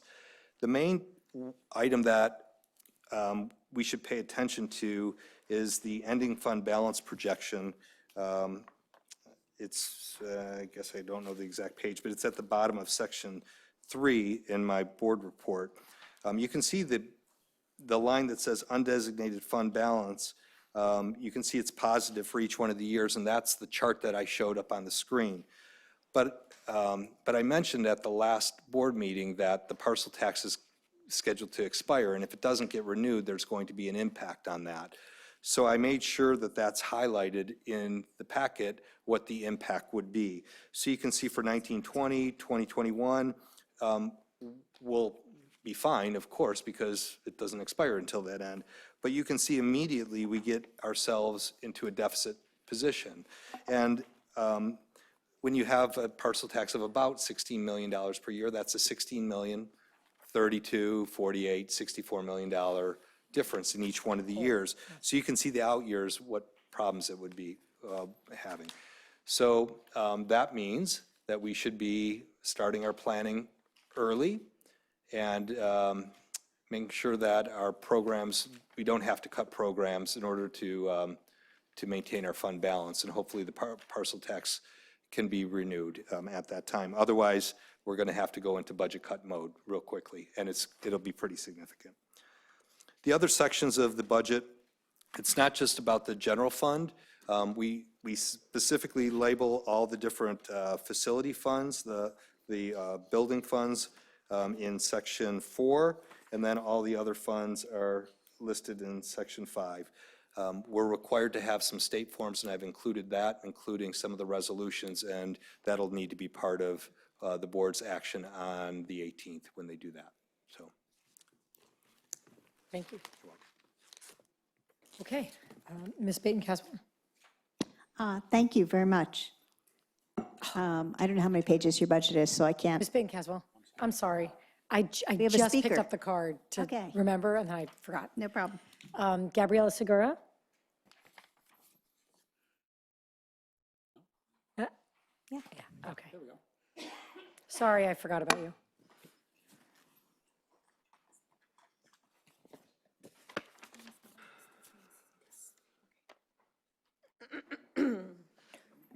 Maybe not. Hi, everyone. My name is Gabriela Segura, and I'm calling, I'm here just to thank you for considering funding for after-school and preschool programs. A little closer to your mouth, so you're on TV. Hi, everyone. My name is Gabriela Segura, and I'm here just to thank you to consider funding for after-school and preschool programs, PAC. As a guardian, I was able to provide a foundation for the children to receive a strong start, considering the difficulties they have already had to go through. With the high cost of living in the Bay Area and without the funding, our family cannot afford to pay for this program. So thank you so much, and we really appreciate it. So that is a great program for me, for my family, and for a lot of families. So thank you. Thank you. Thank you. Okay. Now, Ms. Baton-Caswell, sorry. Thank you. You want to tell me how many pages the budget is so that we can acknowledge that? It's more than 222. Okay. But we don't have it all in the packet, so if people want to read it, they can come to your office. Okay. I want to thank you for making sure that we have context for each of the parts of the budget. That's helpful. I want to make sure I understood. We're now taking one-time bonuses out of the general fund and not out of our reserve. Is that correct? The one-time bonuses came out of the reserves. Oh, came out of the reserves. I'm sorry. I But thought it- I heard you say it was from the general fund. It It is out of the general fund, but it's the assigned reserves. Out of the, it's within the general fund, but it's the reserves. It's not out of undesignated. Okay. It's not out of undesignated, It's out of the assigned reserves within the general fund. and which assigned reserves are you taking out of? It was the one-time, we have one-time funds that we had, that's what I was talking about. All the one-time funds that we've received over the years, we've built up a balance in that, and that's where it's coming out of. Okay, I'm sorry, so I just misunderstood you, and I thought you I'm were s- just no, I'm- doing it differently than we had done it in the past. Nope, But okay, same way. so, Sorry. thank you. You're welcome. That clears that up. Last year, what was our property tax growth? Just remind me of that. Are you talking about from last year to this year? From When we last were year to sitting this here it was last year, about we were talking about property tax growth for that year. I know you weren't here, but 7.76 is my memory of what we're, or 7.66, I think. so I knew it was higher than what we're expecting this year. Yes. So I just think it's important, it's still growing, but it's not growing as fast unless we get some sort of surprise. Correct. Okay. And I appreciate you talking about that.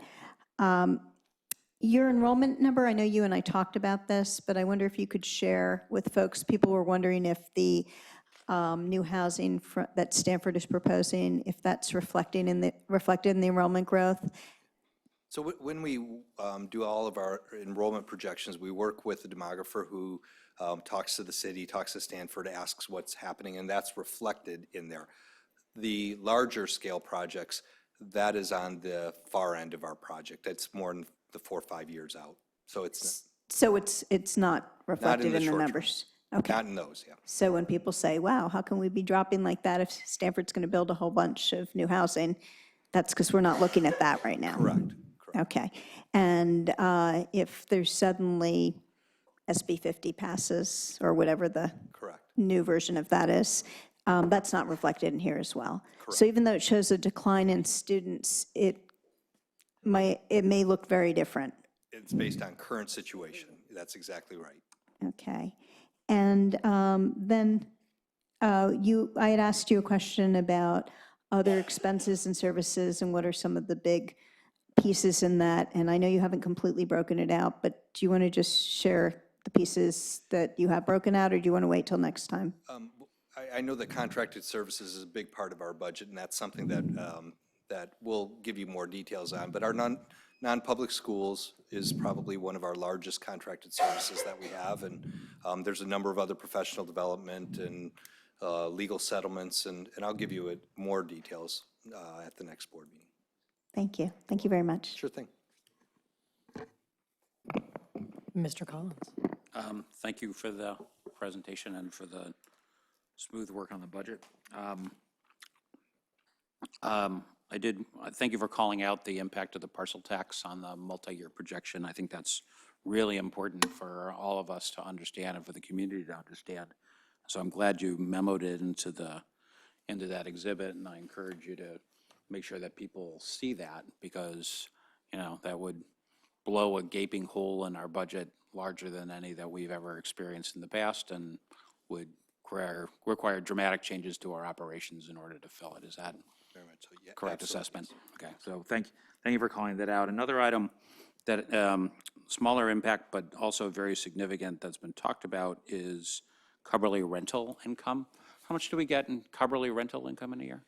I don't know the exact amount. It's at 5.8 million. So $6 million. And there was talk at the recent city council meeting about that lease ends at the end of this calendar year, and at least one council member mentioned that potentially taking that money and doing something with it other than putting it into our general fund. And I just, my interpretation of that is, if that were to happen, that would be a $6 million hole in our general fund that we would immediately need to figure out how to fill. Yeah. I see you nodding back there. Yeah. So even if they were to give you the same amount of money, but put restrictions on how you use it, yes, it comes right out of our general fund then. Right, which means that it would come right out of the services that we use to serve students. Yes. So, yeah, I just think it's important that people understand, it's not like we have this money sitting around. We put it to work. Correct. In classrooms, in schools, every day for our children. And so, anything that affects that revenue is going to be an issue that we're going to have to consider quite seriously. It's not like we have a lot of people sitting around here. They're directly serving children. The last thing, and thank you to my colleague for mentioning it as well, the enrollment change. I mean, I guess my understanding, one, I just want to make a slight correction.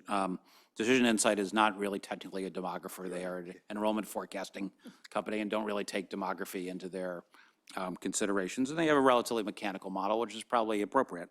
The 300, but all that's to say the 378, I guess I would characterize as an informed estimate, but not really a precise. It sounds like a very precise number, but I think we'd all agree that there's no high precision way of forecasting what enrollment's going to be next year. Correct, and that's why for future years, I'm just using a rounded 200. Which I really, as I mentioned to you, I really like, because I think it communicates to the people up here and the community the level of precision that the models yield, which is not very high. Correct. So about 200 seems about the right way to think about it. And if 378 turns out to be the number next year, then what do you know? But if it was 200, I wouldn't be shocked. And if it was 450, I wouldn't be shocked. Do you feel the same? The reason, so every year, the year that we're in the budget year, we can get more precise because we get closer and closer to it. So you'll probably always have the out years being rounded, but the next budget year, don't be surprised if the next CBO gives you another precise number, because we're actually using real numbers now, as opposed to. And I did want to emphasize, I think it is, there is some cognitive dissonance for the community where, they see us very concerned about future enrollment growth, particularly, it came up obviously strongly in the Stanford GUP discussion, but also generally with, we've all put behind us what is it called, the comprehensive plan? The city's comprehensive plan, which included hundreds of additional housing units per year to be built in Palo Alto and may still come to pass. And then there's obviously state and county legislation and encouraging housing. So even though we're experiencing decline today, there is still, at a minimum, uncertainty, and maybe a very more likely than not, that enrollment growth will someday come back to swamp us. Agreed. So I think it's important to keep that in mind, and I know everybody at this table keeps it in mind.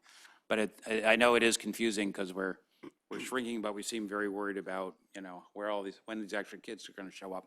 But there's a very high likelihood that they will.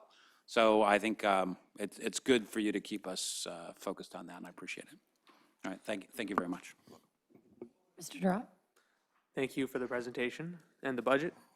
I had just wanted to emphasize, in addition to everything that's been said about the parcel tax, I know you and I talked early on about that, and it was very surprising to me to really see how big of a financial impact the parcel tax has and potentially could not have on our budget. So just to underscore the importance of that. The second thing I wanted to say, which I talked about a little bit earlier, is, as you mentioned, the non-public placements are a significant part of our budget. So just once again, to really emphasize that I think that's an area for future investment, so that we can start pulling back those dollars and putting them directly to our students in our district. One other thing, it's very small, relatively speaking, and I just saw this, otherwise I would have asked earlier, but under supplies and materials, there's a decrease of approximately $1 million, and it was attributed to, in part, that the per student allocation of technology decreased. And I was just wondering what exactly that was. This is in the... For this year's or next year's? Are you which? This year's, I believe. Sorry, I just had that up.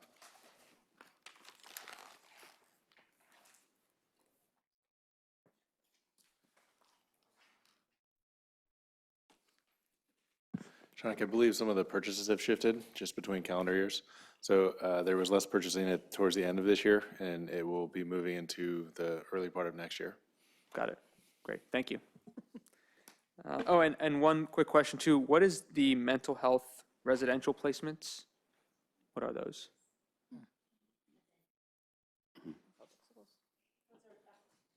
Those are some of our non-public schools. Okay, got it. And it could also be, the residential placements is one piece, but there's also mental health supports that go along with that might increase the cost. Okay, thank you. Mr. Dauber. Thanks for this. I just have a couple of comments. It certainly is the case that at some point we'll see an increase in enrollments, and it may well coincide with a decrease in the property tax growth rate. We've been pretty lucky over the last few years in strong property tax increases combined with decreases, but that's not by any means guaranteed. There's no law of physics to that. I think the other point to make about the parcel tax is that when we next consider the parcel tax, I think we should have a discussion about whether our current method of re-upping this periodically is really kind of consistent with the importance of this revenue for our budget. I don't think it's really conceivable for us to lose that those kinds of dollars. And I think that the community might well be interested in having fewer parcel tax campaigns and to have the district have more certainty in that revenue stream. I don't think there's any magic to the idea that we have to keep doing this over and over and over again, because I think the likelihood that the community is going to decide at some point that the value isn't there is really low, as long as we keep demonstrating the impact and demonstrating the value. So I'd like to have that conversation next time we talk about the parcel taxes. Could we have a longer term or even evergreen parcel tax? So this is something that we should ask whoever's going to help us with the parcel tax poll for, because we have asked the community that question before. They were not up for it before, but things could have changed. That's it, okay. Thank you. I'm not surprised to see that my colleagues all read every single page of this packet, but that's totally what stood out for me too. When I saw you pull out the parcel tax, I thought, oh, that is a serious impact. And I always knew it was a serious impact, but to see the numbers over the next couple of years, oh gosh, this is really big. So thank you for doing that. I think it really elevates the significance of it. And my other thoughts were about enrollment, right? And the only thing we know is that those numbers probably aren't right? But there is a good chance that the numbers will go up given everything that's out there locally and statewide. And at some point we will be in a downturn, as Mr. Dauber said. We have been really lucky, and it's made it a lot easier for us. There are pros and cons to having outrageously high property costs around here, and it's really bad in a lot of ways for our community, but our kids see the benefits in the schools and the dollars that come in. So we've been lucky there, and hopefully that'll continue for a bit more. But the numbers are sure to go up in our enrollment at some point. So these numbers look as good as we can guess, right?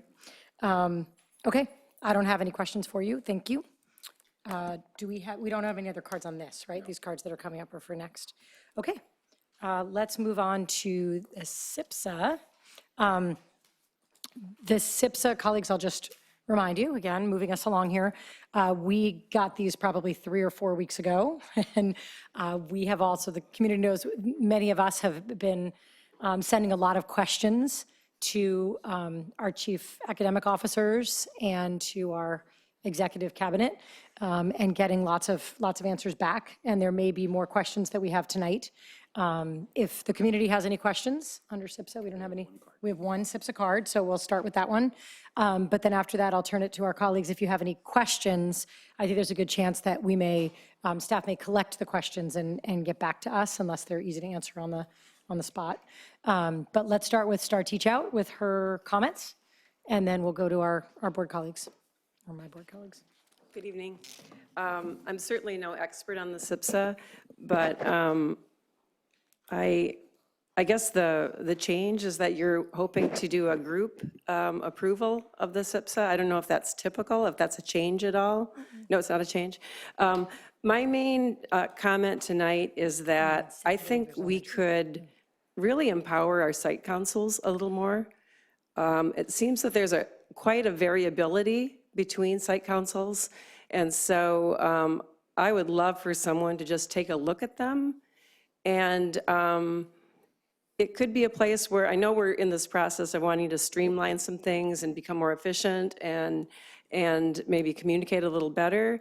And like one thought I had was if, and maybe they do this, I don't know, but if there were a standard site council agenda form that was organized by our SIPSA goals, and it could be a monthly record of what did we do for wellness and safety, what did we do for academic excellence, something to keep track of our progress monthly, anything that could help our site councils function a little bit more uniformly. I've heard from some people that things are communicated at a site council meeting, they're already decided, or there are cases where I think JLS has an excellent site council where it's really a discussion and it's collaborative. So it would be nice if someone took a look at our site councils and tried to bring them all to somewhat of an equal sort of operational level. That's my main comment. Thank you. Thanks, that's our only one? Yeah. Okay, Mr. Dauber. Let's go to Mr. Dauber. So I just have a meta comment about the SIPSAs, which is that as I've dealt with them over the period of the last 5 years or so, I guess on the school board, they are, it's, and you'll see I have no comments or questions on the SIPSAs. And that's because, they are so broad and they cover so much ground about the individual school sites that I think that they're a very useful tool for site councils and school sites and probably you folks to manage, what's going on in them. But I don't think that they're the most effective vehicle for the board to address issues that I think that probably more focused, more focused items are more useful for that. So I've resisted the temptation to, delve into all of the details in the SIPSAs in favor of waiting for, a more focused discussion on these topics. Ms. Baden-Caswell. I think you might not have the same. You're going to see the opposite contrasting end. approach. I feel that one of the roles that we play is understanding what's going on at our schools. And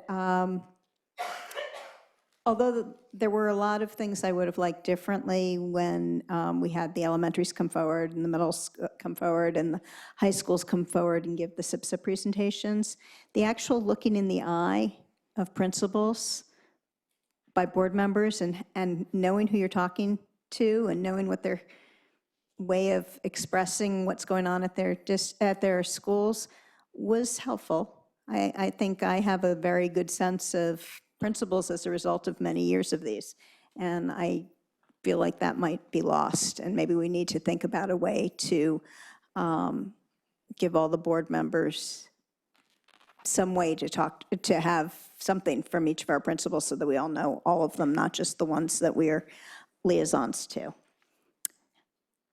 I actually delve into this because I try to see trends, and I try to see where there may be something we want to pay attention to. And maybe these are things that you already know, and that maybe would help Mr. Dauber to just abstract those things up. And these are some big trends that we see. Maybe that would be helpful. For me, I tried to go and look through them, and I created my spreadsheet from hell, which I create every year. And one thing that just jumped out at me was I'm concerned about our progress in English language, in ELA, on the CASP tests for our elementary and middle schools. And I brought this up, and I was told we were really looking at our different risk groups. And so I looked at the different risk groups, and I still think that we need to take a look at English language arts, particularly in our SPED population. So maybe our first presentation is going to be fabulous for us. Maybe having some help with dyslexia and screening will reflect on how we do on, will be reflected in how we do in our CASP tests in English language arts. It probably will help our math too, because there's reading involved with math, and there's a lot of the same kind of processing. So I wanted to bring that up, and I wanted to share that with my colleagues, that I'm concerned about that. And when I looked at the CASP tests by group, by school, and then I looked at it through the LCAP, just overall, I pretty much saw the same thing. So there are some schools, though, I really think that middle school is a very important time period, and if we don't get it right by middle school, we've lost a lot of kids by high school. So I encourage us to make sure that we're investing in whatever we have to invest in for dyslexia and anything else that will help support our English language arts program. I have one question about the high school WASC reports that were submitted. They showed results, or they showed the goals for next year with a baseline from this year, but they didn't show what last year looked like. Is there a report somewhere where we could see the WASC from last year to this year? Is that something you could send? It's not going to... I can send the WASC reports from last year, and the WASC, the high schools are entering into a WASC process and cycle next year to re-up their 6-year So cycle. what was attached to each of these was basically what next year's goals are. And so I'd just like to see how we did with this year's. Okay. I think I Okay, think I maybe can, we'll talk afterwards. Yeah. Okay, thank you. But anyway, I find this helpful, but it would be good to up-level a little bit. Mr. Collins. Thanks. I don't have any questions about the reports, and I'd be prepared to accept them next time. I thought Star's comment was interesting. I have also often scratched my head about the site council process, having seen a variety of different site council processes. I'm glad to hear that one was good, the one that JLS, because most of the ones I've ever attended, I was kind of confused about why I was there, and I think many of the other people there were also confused. And it's interesting because site council is, as some people may know, other people may not, is a mandated process, and it's something that the state requires. And it's actually, school reform is like a sort of archaeology project where there are just different layers of school reform that have piled up over the decades. And this was one from, I don't even know how long ago, decades ago, that became instantiated about how schools should be governed by site councils made up of parents and administrators and teachers at the site, and they would drive goals. And now, it's interesting because we all drive goals now. Mostly we think about it, as Mr. Dauber was saying, at this level from a district. In fact, one of the things we have tried to do with our district is to centralize goal driving, resource allocation, prioritization at the district level so we could have more consistency among our schools. So in some ways that's in conflict with the ethos of the site councils. But on the other hand, we have it because the state mandates it, and we're going to continue to have it, and a lot of people put a lot of time into it. So it would be great if we could try to, as much as possible, to align those efforts with the efforts that we're doing through things like the promise, through the way we're now driving prioritization and budgeting and so on, so that all the oars we're pulling in sync and that people's time was as highly leveraged as it could be. So, I had never really thought about, kind of central development of the site council process, which would lead to more centralization and consistency across the SIPSs. But I think it's a really interesting idea, primarily because, I'm sure if I had my druthers, I would invent the site council and SIPSA process, but we have it, it's well instantiated, we're going to continue to do it and invest a lot of resources in it. So to the extent that we can integrate it and align it with the things that we do at the district office and at the board, I think that will ultimately work to our students' benefit. So I think that's a really good idea to consider, and I don't know how to implement that, but I think it would be great to see a greater degree of alignment than we've had in the past. So thank you for suggesting that, Star. Mr. Durop, did you go yet? I did not. Okay. Kind of lost track. I think it would be helpful to have a distillation of the SIPSAs, at least for someone who hasn't been present during all the previous presentations. I went through them, but it was very difficult for me to glean, important trends don't think I'm quite as experienced with this as Ms. Baton Caswell. But the trends that she pointed out, for example, the English language arts, especially in the special education population, that's an example of a trend that I would like to see identified. And I'm sure there are many others. I mean, this is certainly a gold mine of data, and to actually be able to go through and be presented with some pertinent points, which I know as an ongoing process we've been doing as a district, and you all have been doing it when we talk about the promise seems like almost every board meeting. You've identified areas that we need to bolster and that we're working on. I think in the context of the SIPSA, it would be helpful to also identify those per school. Other than that, I have no substantive comments. Thank you. Thank you. Thank you to all of our principals for compiling these and our site councils for putting them together. Everyone who's had a hand in them. I know it's a big process every year. As Mr. Collins stated, this is something that we're obligated to do, right? So as long as we're doing it, I think that it makes sense to continue to reflect on how can we make them the most useful as long as we're doing them. And I'm hearing a lot of different sort of interests and concerns and requests. Dr. Austin and I have talked about agendizing this for our board retreat in August to talk about a variety of things. How do we think it's best for them to be presented to the board, or how might they be most useful? Are there ways to better align them? As Star mentioned, looking at really site council consistency and how they function, some very differently. I think most of us have expressed an interest over time in some sort of distillation or analysis, the one pager, if you will, and what would be on that, how would that be useful, what would we want there? And Ms. Baton Caswell has repeatedly talked about the importance of us getting some face time with principals, and for us to consider what are other ways that can happen, right? That if that's important, is that important to us as a board? And if so, if this, okay, this, and if not, then how? So I look forward to sort of teasing that out with Dr. Austin somewhat leading up, and then in August discussing SIPSs in general, site councils, and those issues that you raised. So I have no questions about the SIPSs. Thank you so much. Much to the dismay of our next item, folks, we're going to take just a 5-minute break, and then we'll come back and start with our cell tower resolution. So let's come back at 8:43.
We're going a little bit. Let's come back together here. Okay. All right. We are cooking with gas. Mr. Collins will be back in a minute. Mr. Dauber excused himself due to illness, so we are down to 4. On to, are we on 6? Is this 6? Yes, 6F. 6 Sips has made him sick. See, he really doesn't like to look at the Sips. 6F. So we're going to take up the cell tower resolution, and we have comments on it, but is there any staff presentation on it?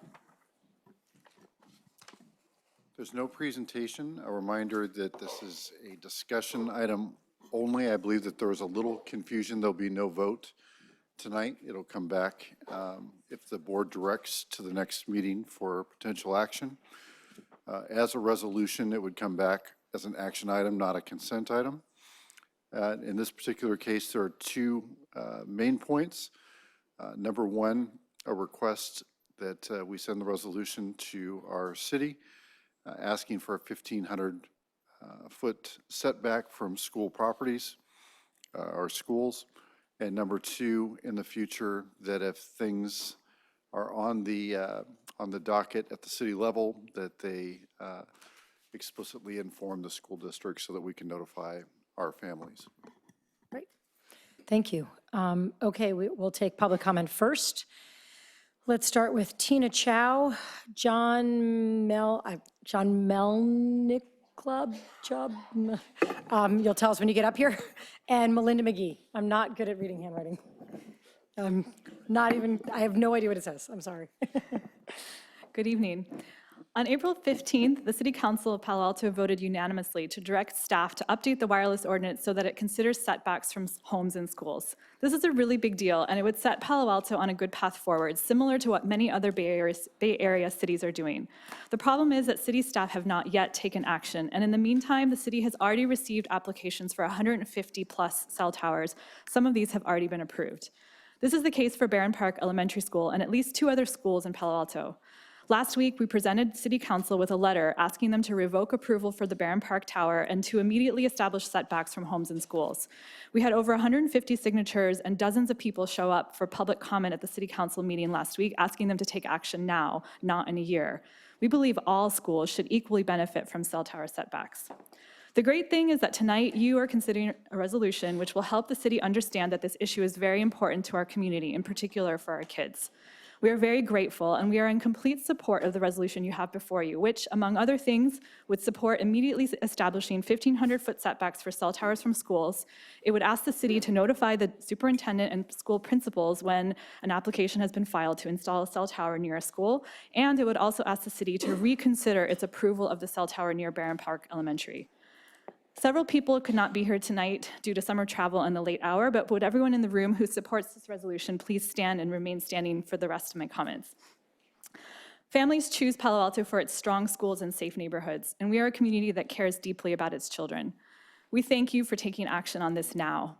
After digging further into the city website, we found that in addition to the cell tower approved 200 feet from Barron Park Elementary, there's also a site 400 feet from El Carmelo. This one has also received a permit, meaning it could go up any day.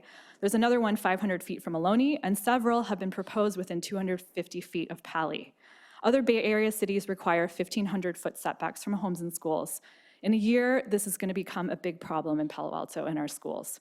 We know that you care deeply about the safety and well-being of our children, and we ask you to pass the resolution before you. Thank you. Thank you.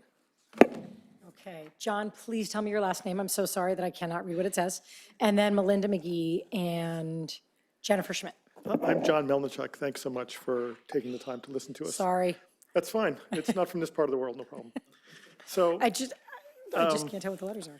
So I'm in support with Dr. Chow and the group here. And I want to mention some details from other school districts and cities who are taking action. In the year 2000, the governing board of the Los Angeles Unified School District adopted a resolution opposing the siting of cellular facilities on or in close proximity to schools to ensure individuals, especially children, are protected from the potential health effects associated with exposures to radio frequency radiation. In 2009, Los Angeles Unified School District passed 2 further resolutions requesting that cities provide timely notification when new cellular permit applications are filed and to provide comment on the health risks from cumulative exposures. That's a big deal for us here in Silicon Valley. They have since taken further actions to protect their students. The full Parliament of the European Union has raised concerns about the exposure of children and young people to electromagnetic fields and its inherent health risks, and adopted in 2009 a resolution encouraging, one, the establishment of setback criteria for wireless antennas, mobile phone masts, and other electromagnetic emitting devices from schools and health institutions. Number two, stricter regulations and protections for residents and consumers, and more reliable information be made available about the effects of exposure to electromagnetic fields to citizens in an effort to prevent a proliferation of poorly positioned masts and transmitters. I want to thank you very much. So there's a lot of activity and controversy about this. I think that in general, the cell phone companies and telecommunications companies have had their lobbyists pass laws in Washington which have restricted the ability of local communities and city councils to manage the proliferation of cell phone towers and to manage the radiation levels. I think that the science is not all in and not well understood. And I would thank the board here for considering this resolution. I urge them to support it because we want to err on the side of caution. In my daily work, I deal with developmentally disabled children who are very sensitive to all kinds of things that we can't see or feel. The flickering from fluorescent lights, EMF from cell towers, and electrical Wi-Fi and so forth. And those kids that I see every day suffer a lot from these sorts of things when other people may not notice them. And I think that we're progressive here in Palo Alto. We're in the center of technology. There's going to be a lot of pressure for us to have technology introduced here. Thank you so much. Thank you. Melinda McGee, Jennifer Schmidt, Jerry Fung.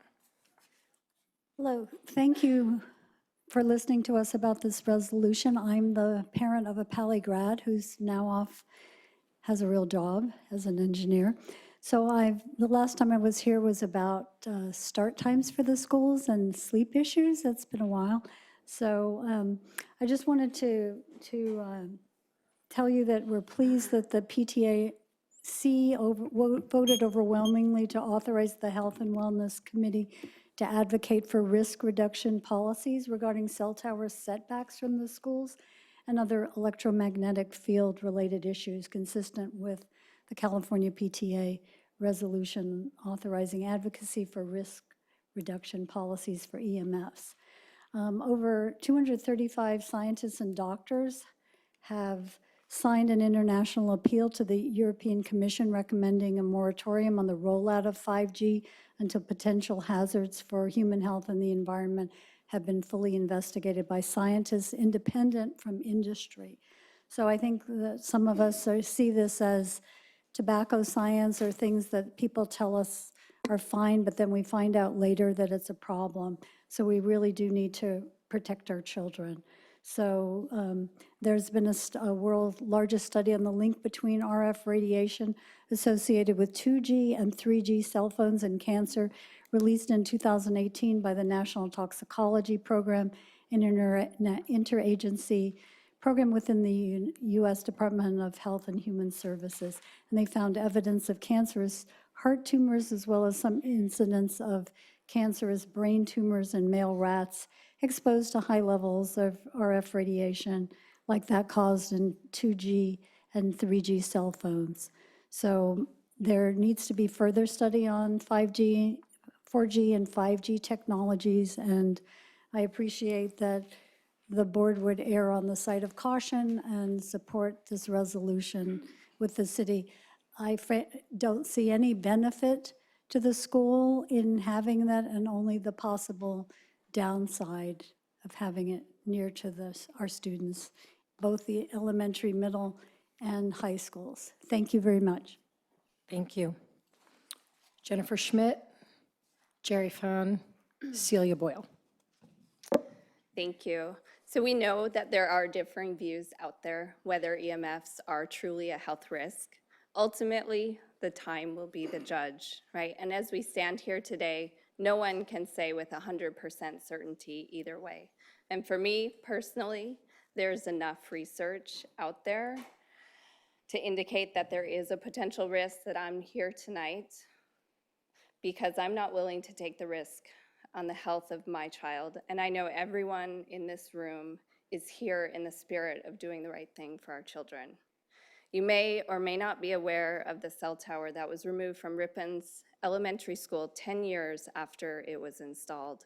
The article reads, after 4 students and 3 teachers were diagnosed with cancer within a 3-year period, Sprint finally removed the cell tower on Ripon Elementary School.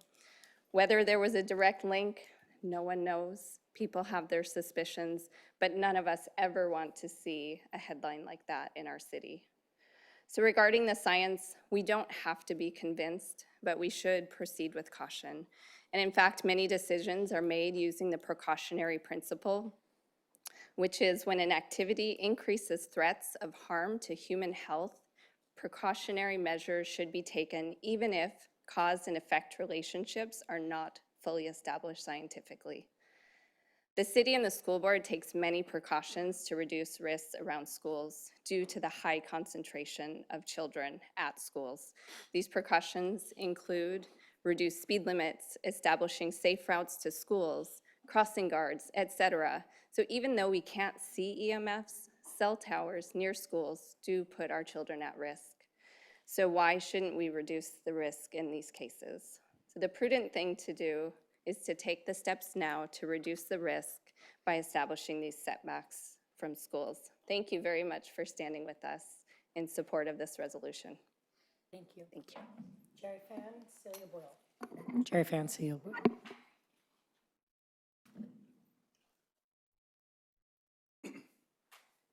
Hi, thanks for listening to me. In 1994, the California State PTA wrote, and I quote, "The problem is that most people do not understand where EMFs come from, let alone how to avoid exposures to EMFs." They said, quote, "Lessons learned from studies on smoking, asbestos, secondhand smoke, and radon must not be ignored. We have an obligation to learn from the past and protect our children by reducing their exposure to what is clearly a serious and potential health hazard." In their 1994 resolution, they resolved that the California State PTA educates and informs its districts, councils, and units about the potential hazards of EMFs and encourage school districts and schools to develop risk reduction policies and continue to disseminate information on the subject as it becomes available. Fast forward to 2019, 25 years later, and we have a proliferation of small cell towers, which are being placed very close to our youngest children.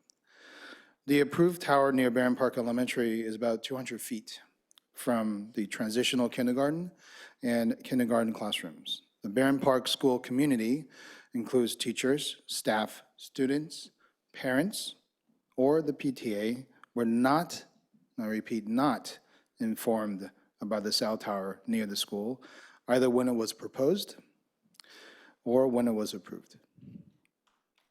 There is enough scientific evidence that has emerged to get many governing bodies to take precautions and adopt risk reduction policies.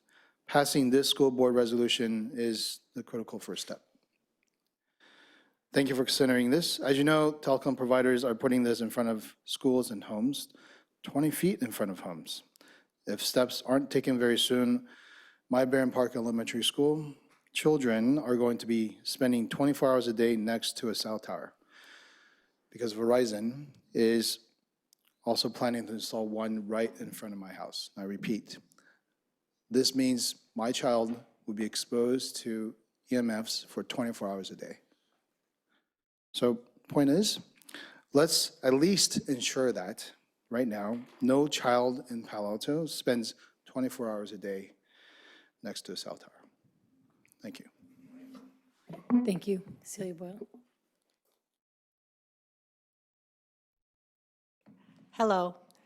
Say in this day and age, when you send an email and you just expect it to go into the air and not get any responses, I want to thank the people who responded to my email. That was really nice, and it really felt good to get an actual personal response from you all. First, I just wanted to tell you I'm a long-term resident of Barron Park. The cell tower we're all talking about from Barron Park Elementary is going up right across from our street. We're right next to the school, and I'm a mother of a 7-year-old. I have a few things I just wanted to continue to mention about the health respects, so if you bear with us.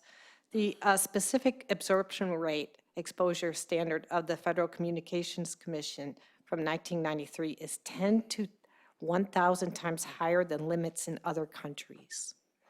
That only considers the thermal effects from radio frequency radiation and uses a 200-pound male model. Okay, this does not reflect the smaller individuals. They absorb radiation differently. And there's a growing scientific reports that show that exposure levels do not induce measurable changes in heat and can still have impacts on biological systems.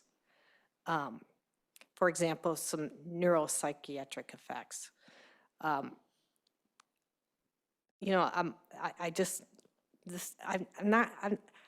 a CPA, but this does resonate with me that it's pretty serious if this does really come true.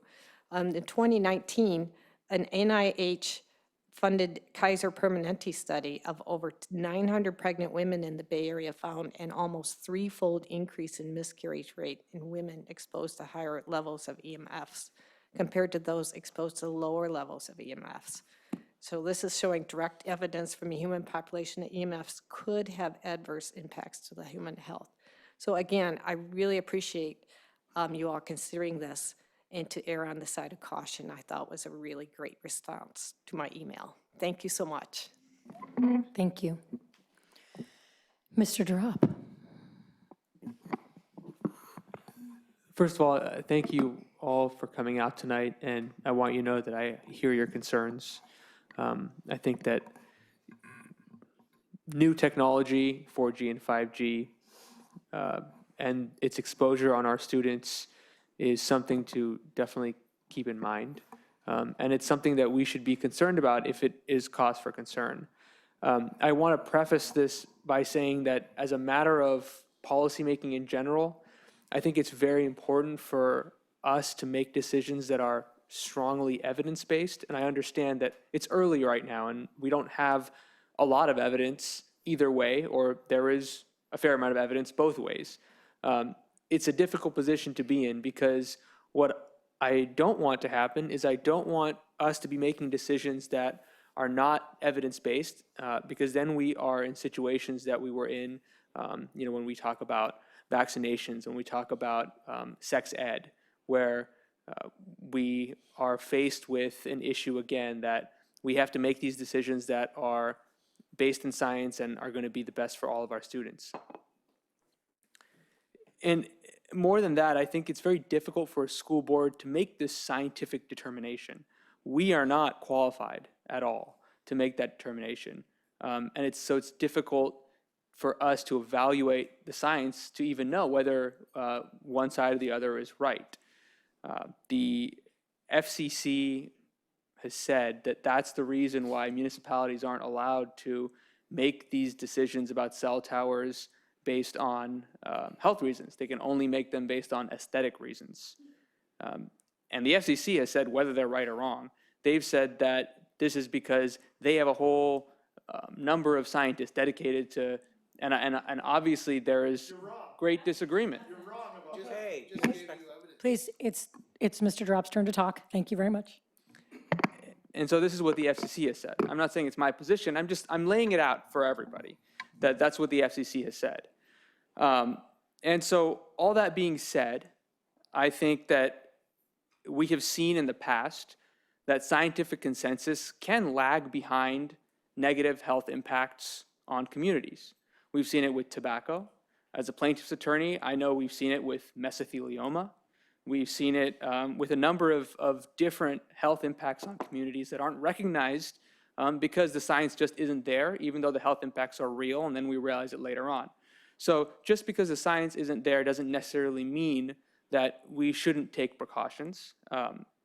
But I don't think that as a broad measure, we should have a policy of making decisions based on a weighing of scientific evidence that is uncertain. Because as a school board, I don't think we have the tools to make that assessment, especially when there are purportedly federal agencies who are tasked with doing that, however right or wrong they may be. But when we are faced with a resolution like this, we have to look to the community, and I think clearly there is a huge concern about this from a number of community members, and you've all taken time out of your day to email us and to come and speak with us, and your concerns are heard, and our duty is to our students.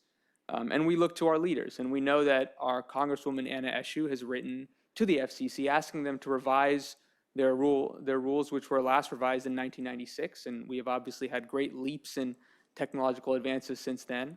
And so I think fundamentally this comes down to the precautionary principle, because at the end of the day, we really have to look at if the effects of an activity are unknown or uncertain, then the best way to make a decision, especially if it's going to implicate health of our students and our children, is to limit the activity to the extent we can in an abundance of precaution and in anticipation of potential risk. So in this specific instance, it seems to me to be prudent to pass this resolution, because I think in the absence of any countervailing reasons why we shouldn't do it, it seems that precaution is the best thing to do here. And all the stuff I said before was not to dissuade anybody from voting for this resolution or to say that you're wrong, but only to say that this is a difficult decision to make, for me at least, because it has implications on other decisions that we might be asked to make. And it's important for me to be consistent in decision making and be very methodical in what we're doing for our students so that it's clear not only to us but to the community. And so I think the precautionary principle prevails in my mind, and thank you for bringing it up. It's something that I think is a sound principle. So I would vote for this resolution on that alone, because again, a setback is not something that takes away from us at all. We don't lose anything by passing this resolution, and we potentially gain a great deal in terms of the safety of our students. The last thing I'll say is that this might be an issue that the City School Liaison Committee would be an appropriate forum for discussing this before the resolution is voted on. What I don't want is I don't want the same disconnect between the city and school that was apparent in last week's City Council meeting about Cubberley. I think it would be an appropriate place to bring it up if it hasn't already been brought up, because I think the city has made some decisions about this already, and they've done it sort of in a vacuum. Understanding, of course, the city controls zoning and the setbacks, because the implications are potentially large on our students, it feels like something that's very important for them to discuss with us. So all that to say, I hear your concerns, and in an abundance of precaution, I do believe that I will vote for this resolution. Thank you. Ms. Peyton-Caswell. Thank you for coming out tonight. The only benefit for you is that we have air conditioning here.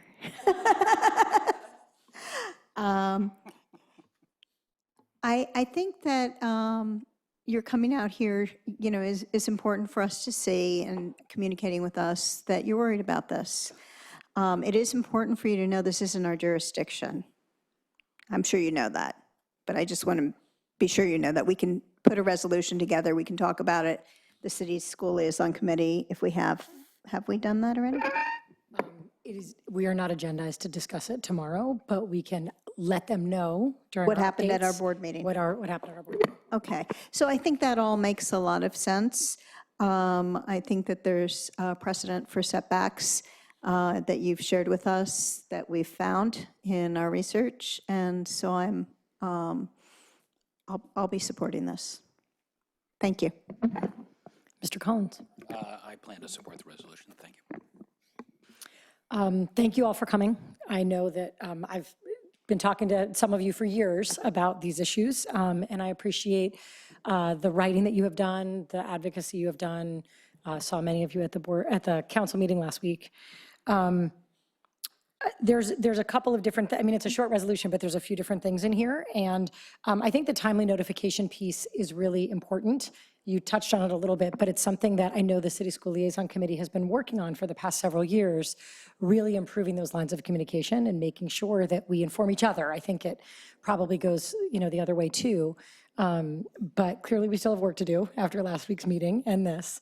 But I'm really in support of making sure to continue to strengthen those communications so that we aren't surprised by things like this. As was stated in the comments, right, the science is not all in and not well understood, but with the goal of risk reduction, it seems like a very reasonable thing to do.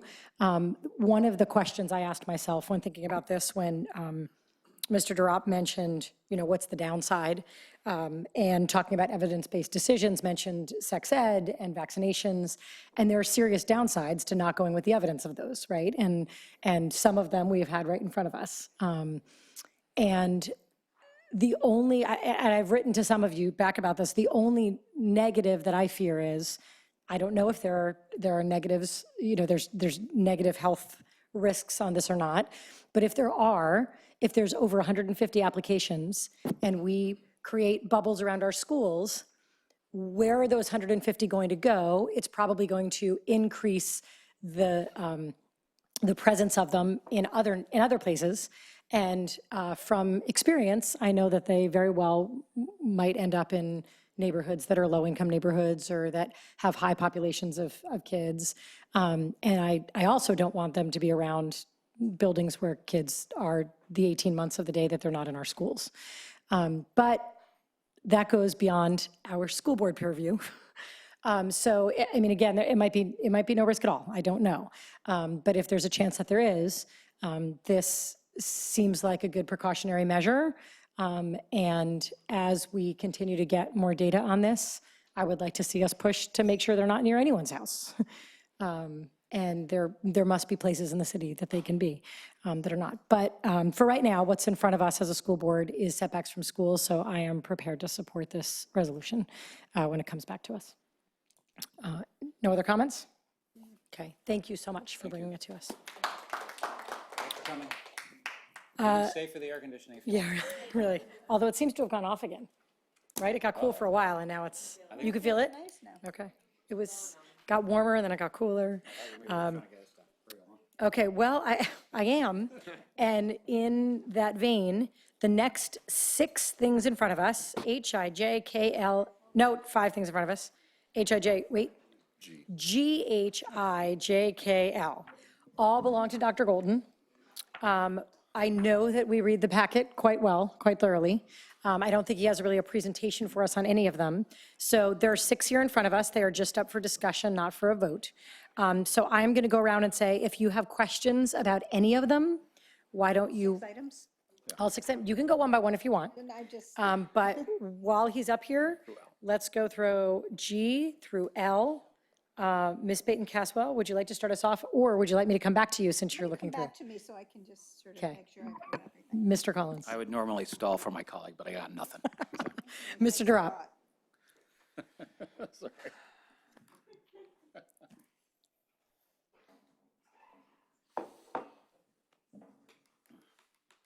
You're stalling? Just thinking about it. No comments. I'm ready to go. Great. I have questions on H and L. I'll start with H.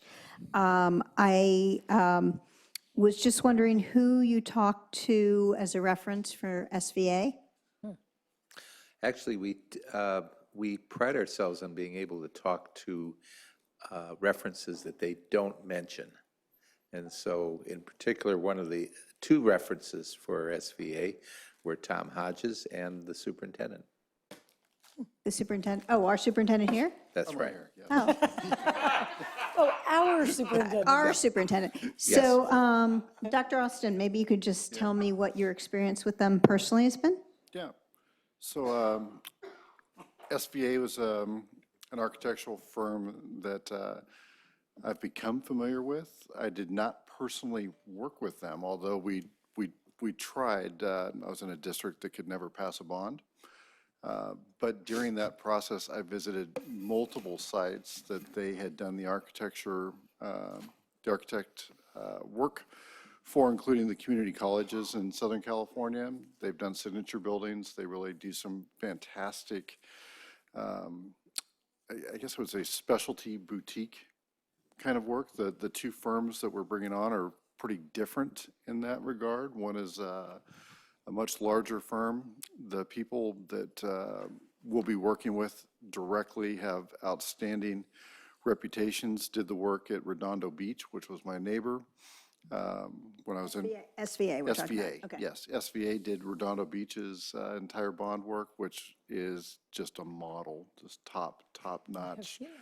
And superintendent there is a person I've known for a very, very long time.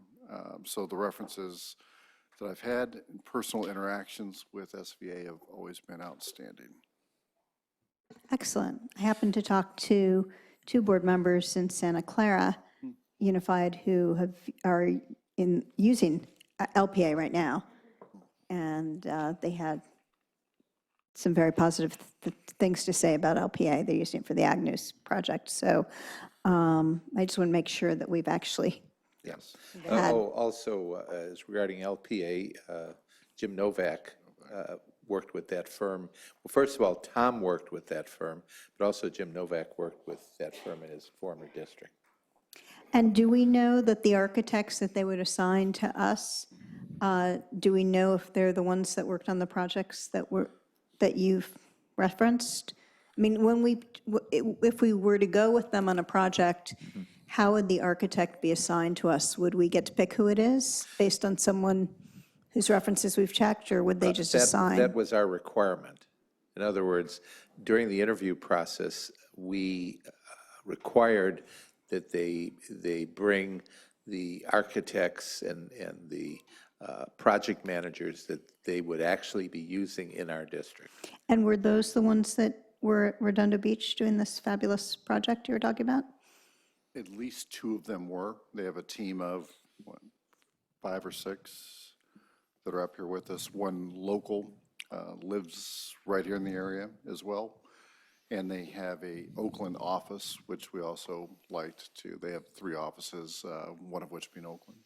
Okay, the reason I'm asking this is often fabulous firms don't have equally fabulous people, and so we want to make sure that the people that work with us are the ones that we're reference checking. In the case of SVA, and I cannot speak to LPA, but with SVA, they assured me that we would have our pick. And Bob Simon, who is the S in SVA, will be personally involved with our projects as well. Great, and we're not assigning them today to a particular project, so when we do, we can ask this question again, just be sure we're getting who we want, right? Well, we've already, we'll be glad to ask it again, but we've already had that second set of meetings. That is, while we're waiting for the board to approve, these architects have met with the administration or administration member at both Fletcher and Green and JLS and Hayes and Palo Verde. And so which firm for which schools? We're still finalizing that. Okay. However, we are finalizing it based, again, based on, we have requested that these administrators indicate preferences. And by the way, we're comfortable with their preferences. And so for LPA, same thing, Both. So who is the referral for LPA that you got and that we're going to get the same architect for? LPA, Tom not only worked with LPA, but LPA did worked extensively with Sequoia School District, and I have a reference. They specified a reference, but my reference is the CBO for Sequoia, who, again, I think this is sort of the modern way of checking references. That is, as opposed to, it's good to check the references that they give, better to check the references that we find from colleagues or the like. Let's see, my daughter actually works for a search firm that has searches for C employees, that is, they have to have the name chief in their job description, for startups and the like. And people don't submit CVs and resumes to them. They search and they find these people. So I guess just what I want to be sure of is if we could get whoever Sequoia used that they loved, or if we could, for LPA, or if we can get the ones Santa Clara used that they love from LPA. Let's make sure we get the actual architects that the references we're checking loved. Those are the individuals that we interviewed. Okay. In other words, we didn't interview, Walter Etze. Bob Simon was in the interviews, and Bob Simon of SVA will be overseeing this project. And Walter Etze with LPA was in the interviews, but we also interviewed the individuals who will be actually working with the schools, who the schools will see on a daily basis. And were they the ones that did the Sequoia project? That's what I'm asking. I don't know that, but I'll be glad to check for you and That would be respond great. back I'd like to before know, the next board meeting. Before the next board meeting, just Yes. the ones that we're interviewing right now, whose projects did they do that you know are fabulous, just so that we are sure that we're having somebody who, I'll be we're getting the pleased to do person that did the fabulous project. Yes. Thank you. And you had another one, right? I had one more question. Stall for a second here. Oh, yeah, my question was about the smart boards, which I guess, need to ask Mr. Moore. Well, as I told Derek, I can respond to, I can do an initial response, but then if you say that's interesting, but what about, then Derek will take over. So maybe we should eliminate the middleman. Okay, I'll just go straight to Mr. Moore here. I know that particularly at the high school levels, they're not using a lot of the features of the smart boards, and it just seems like plain old projectors do it. What does that mean to our purchase plans? Good question. So that's a good and a big question, and one that we're going to take next year to actually evaluate. So this authorization for funding at this point in time is to continue the status quo to keep our existing fleet functional. So part of our plans for next year are to have a larger group of individuals look at the needs and kind of make an assessment and figure out where do we go from here. So this doesn't just replace everything we have today? No. Okay, thank you. Great. I have nothing, so I think we are done with questions for Dr. Golden on this. For G through L. So we are moving on to our next chunk, and our next chunk was one board bylaw and 5 board policies, 4 board policies, M, N, O, P, and Q. We have one public comment on O, which is the board policy on science instruction. And I see someone going over to get a card. No, not a card, just okay. Not to put you on the spot there, Elizabeth May. Okay, why don't we, Star, why don't you come up and give us your comment now? And we will address these together. Our BPRC chair, Mr. Dauber, is no longer here, but our other BPRC member, Mr. Drop, is, so hopefully he can help answer any questions that we might have. I just have a quick comment. In the recent past, I sent a message and got a nice reply from Chief Officer OFAC about how our science curricula is including climate change. And I understand that we're still in that process of adopting some of the NGSS, and this change that's being proposed of deleting what is thought to be a redundant system of evaluating our science programs in an ongoing manner The promise, it has a lot of great things in it, and it is still general in some ways, and so I just think it would be nice to know what are the specific ways in that. I can't read it, it's quite tiny, but this optional paragraph is the program will be evaluated on many other ways, and there is very little need to develop a separate system. So I don't know if you're going to talk about that tonight, but just it is nice for the community to know what some of those methods are. Thank you. And I know we've had some other community questions about that too, and I wonder if I can toss that over to you, Ms. Hofek, to explain to us how this is actually aligning with the rest of our practices. Sure. Much like the other disciplines, that optional paragraph was removed because we report on those disciplines throughout the year. And the most frequent and common and regular way we report on it is through the standardized assessments that the state requires us to participate in, one of which is CAST, which is the New California Science Assessment Test.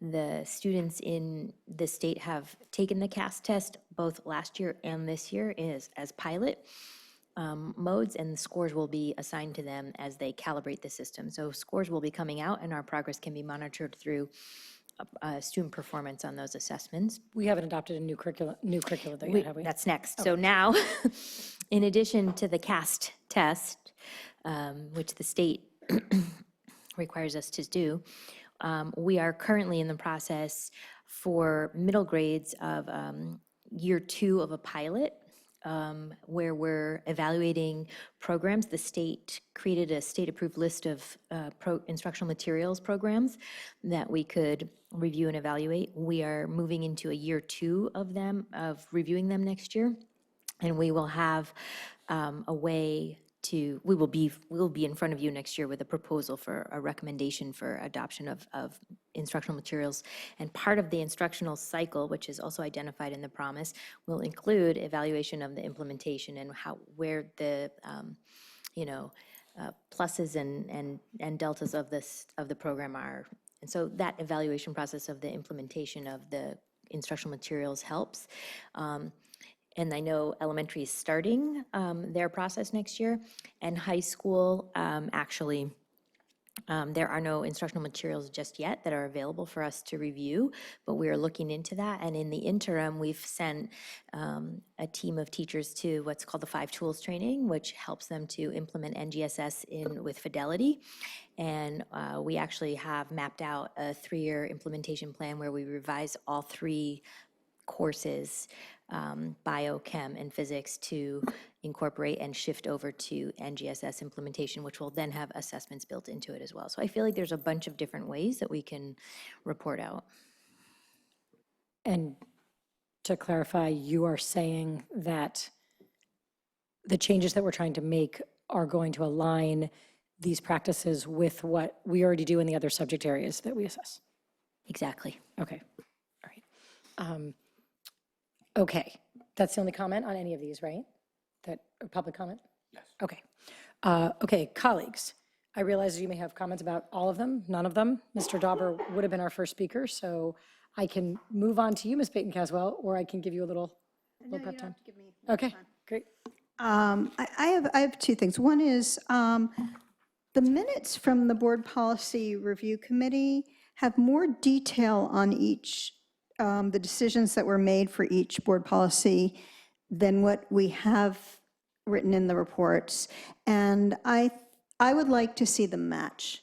It's confusing to me why some things are talked about and some things are not when decisions were made at Board Policy Review Committee. So that's a request that I'd like to make. Okay, I know I can print out the minutes and try to match them up, but that seems silly. So I have a question about, based on what Ms. Hofek just said, why wouldn't we have a sentence in here that the superintendent or designee shall regularly report to the board regarding the implementation and effectiveness of the science curriculum at each grade level? We could just leave it at that. Not having it sounds like we don't care whether it's reported regularly, and you're saying we do that anyway. So why wouldn't we have that here? I mean, don't we want to oversee what we're doing regularly? I'm not sure we need the second part, but that says exactly what's going to be in it, but the regular reporting of how we're doing, the effectiveness of our instruction, isn't that part of our work? I have thoughts, but Sophic, do you have a thought on this one? I think we do it, and it's also, in alignment with what we've done with the other disciplines that were brought to you last time. All of the disciplines have this optional paragraph that we've eliminated because we report out to the board regularly as part of our practice anyway. Do we have a So- board policy for overall instruction that says that we'll regularly report out to the board? I'm just worried not about you, because you have a plan to do it on a regular basis, but then you're not going to be here, and, I mean, isn't it our intent to review these things? I'm going to be here a long time. Yeah, But, okay, well, so Don will always be here. Do you have an overall policy that you would tag this with? I think Ms. Ofek's strongest point, and one that we had talked about during the BPRC, is that this is not a standalone pullout of science. Instead, it is aligning science with all the other disciplines already. So treating this one differently is actually out of process. So do we have a board policy that just talks about regular instruction that we regularly report? Yes. Can I interrupt? Yeah, please.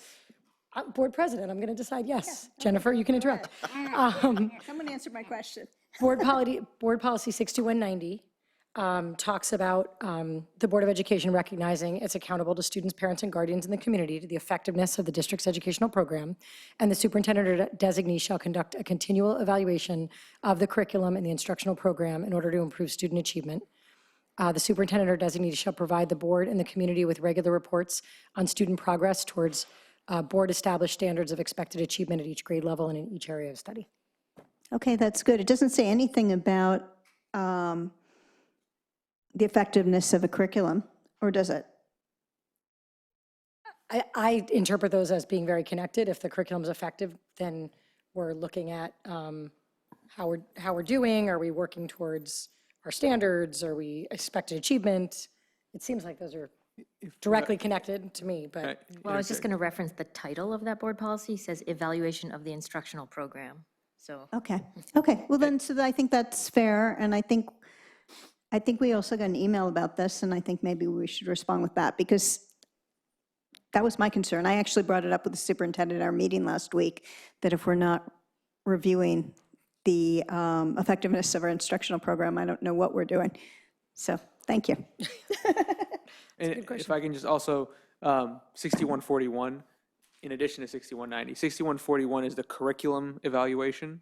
So in addition to 6190, I think that would cover it. You know that without looking? Because the numbers, I have to look at every one. No, I just pretend that I know it without looking. Yeah, he's memorized them all. All right, well, that's awesome. Great. Okay. Any other questions about any of the other ones we're discussing tonight? I had one. On the AR 1340, which is the Public Record Act item, I see you've added this section on overbroad requests. And as Comey and I discussed earlier today, I think it might be prudent to think about rewording that, in that overbroad may not be I think the body of the AR paragraph very correctly calls out the criteria and the test that's in ed code or government code about balancing the public interest to know with the effort required to find and produce the information. And some of those requests might be characterized as overbroad, but some might be very specific and just, take a lot of effort to fulfill a given request, or may have other issues that have to be weighed against the public's interest in knowing. So, since overbroad is a category within that, and maybe an important category that we've run into, but not the only category, it might be sensible to just rename it something else and move away from characterizing these requests as overbroad and maybe characterize them in a way that fits with the test that you're actually applying. And I don't know if the BPRC discussed that or. I don't remember us discussing that, but I think because it is an AR, staff can make that change without it going back to BPRC. I think you're right. I think something like feasibility of requests or something else that better encompasses the test. Yeah, I think really good point. It's an AR, it's not a BP, so you guys can do what you think is best there. But I don't think we want to discourage people generically from putting in broad requests that may be abundantly in the public interest. And there are many broad requests that we would fulfill happily and quickly to the extent that we can. So, I don't want to characterize it in a way that doesn't reflect the good work that was in the body of the air. So that's my only I would comment. agree with you on that. Okay, I have nothing to add on these. So we can move on. They were just up for discussion. Moving on. Are we okay with consent? So are the one about, Doesn't have to come back. doesn't have to come back? 'Cause AR. Because it's AR. Yeah. Because it's AR, okay.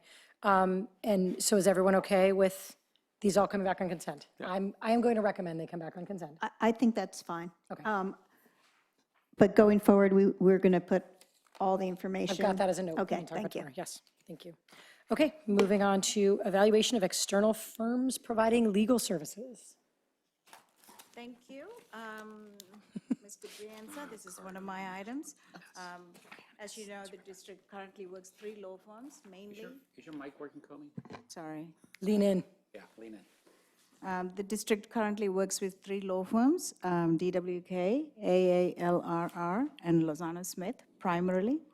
The board bylaw, which you see here, BB 9124, requires that there is an annual evaluation done by the board and the superintendent in relation to how well these firms are performing.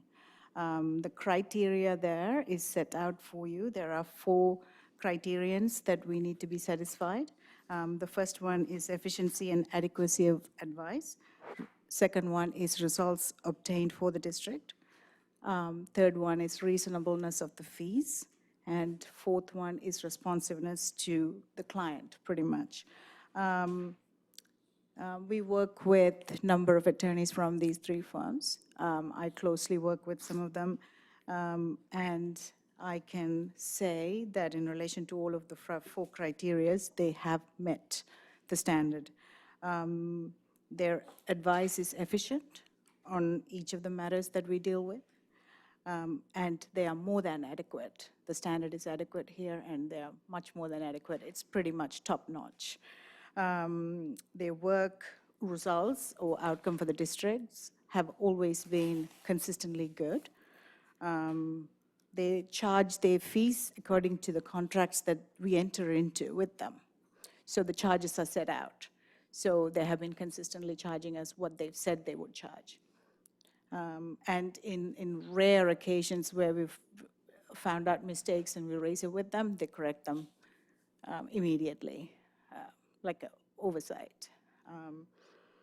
The last one is responsiveness. We have no issues in relation to that. They are really responsive to our requests. So in relation to all of the 4 criteria, we can recommend that they have satisfied the criteria and they have performed satisfactorily. Great. Thank you. Let us start with Mr. Drop. Thank you. I just had a question about how we determine, well, not just how we determine which firms we're going to retain. I know there's an RFP process, but the board can vote to renew a firm's contract without going through the RFP process. And so my question really is, within the firms that we choose to hire, how do we determine what practice areas we dedicate certain firms to and certain attorneys from those firms? For example, it looks like, I don't know if it's this one or the next one, but Lozano Smith is our firm for bond work, but not for anything else. And how is that determination made? Because I understand that Lozano Smith has a practice area that's much more diverse than just construction issues. So in relation to Lozano Smith, they used to be our primary attorneys at one point. A few years ago, about 3 years ago, they were our attorneys. And a decision was made to restrict their practice to real property and not in relation to anything else, and that's when, Actually, just holdover items. I think they're only working on items that they had worked on formally. Not getting any new items. That was So- my understanding, is that? right, that is, yeah. No. Is that not right? The budget is 25,000 for Lozano Smith right now. They are still working with Dr. Golden on bond items, and he's just left, but I believe that includes new and future items in that field. Okay, we should talk. So, And it sounds like Dr. Golden is happy with his interactions with them, is what I Absolutely. believe you put in here. right? I did speak with him, and he's totally happy with their so it performance. sounds like we might have different understandings of the history, so we'll go back and work with you offline on that, make sure that we're following the wish of the board. Thank you. Thank you. No, we'll talk more offline. Ms. Bain Caswell. I'm just wondering, since individual board members can't control board decisions, or shouldn't be, if maybe at our offsite, we want to add this to the list. We're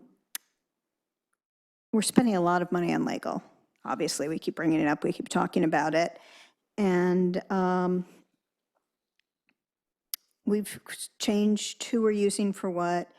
And it would be good to have not just the sentence about what we're evaluating our law firms on, but also some sort of more information. So let's say these are only the 4 things. Efficiency and adequacy of advice, then each firm, what did they do for each of these things? I thought we had this before, but it may have been a long time and we've sort of moved away from it. It would help with transparency with the community, since we're spending a lot of money on this. It would also help us to pay attention over time. What have they been good on? What are some examples of that? Where might we have some issues or potential questions? And also, it would be helpful for us to understand which law firms have particularly strong reputations in particular areas. I think at one point we were pretty clear that one law firm was going to do a particular thing, and like AALR, we brought on originally to do special ed. And if they have other areas that they're strong in, I think we should be aware of what they are. So I think it would be helpful for us to have some sort of discussion about this at our offsite. Just added it Thank you. to the list. It's on the list. Awesome. Okay. Mr. Collins. I'll speak briefly to the Lozano Smith issue. There's no reason to talk about it like it's secret or anything. We had an RFP process 2 years ago, 3 years ago? You were on the, 2? It was when Ms. Hendricks had first come in, Yeah. because she was part of it. So it was when you had just, a year and a half ago then. And Lozano withdrew their proposal, and so was not selected as one of the going forward attorneys, but at the time, there were active matters. And so the thinking at the time was that it made sense for them to continue on the matters that they were active, rather than switch attorneys in midstream. I remember like the lease on the OH building at Wanabriones was like one of the matters. So at the time, they did not make a proposal to continue work with us, and were not therefore selected. So I'm not sure on what basis we're giving them new work, since they did not participate in the RFP process and were not selected. So, and that's what I know. So, no need to check out afterwards. That's what I know, and yeah, so that would be good to follow up on, because we did go through the process and make a selection, and assume that the vendors that were selected were the vendors that we'd be using. I think at that point, we were pretty focused on the legal counsel for kind of general business operations. And then we're going to have a different counsel for special ed, and we're going to potentially have a different counsel for bond. So that's the RFP, as I remember, was focused on. That's why you and I were part of it, because we were going to be big customers. So, and DWK, I remember, had been previously the bond counsel, the primary bond counsel. We then selected them to also be the counsel on general school operations or whatever. Right, but we weren't making any Just so you guys know, decisions on the Lozano ballot. wasn't the bond counsel. It was DWK. So anyway, just a little bit of history, and I'm sure it can all get sorted out when you guys sit down and talk. Yeah, on the attorney evaluation generally, I guess it's good to hear your views, and I'm glad we have a general counsel who has informed views. I think it is important. I don't believe that you sought board input on the evaluation of the attorneys, and I think that's important. I didn't have a chance to review the the BP while we were talking, but I think it calls for board input, and the board ultimately obviously is the client. And so while we don't necessarily interact with the attorneys and can't speak to things like responsiveness or some of those specifics about it, I think adequacy of advice, I think the board is in many cases the ultimate party that should be, or a important party that should be weighing in on their view of the adequacy of the advice.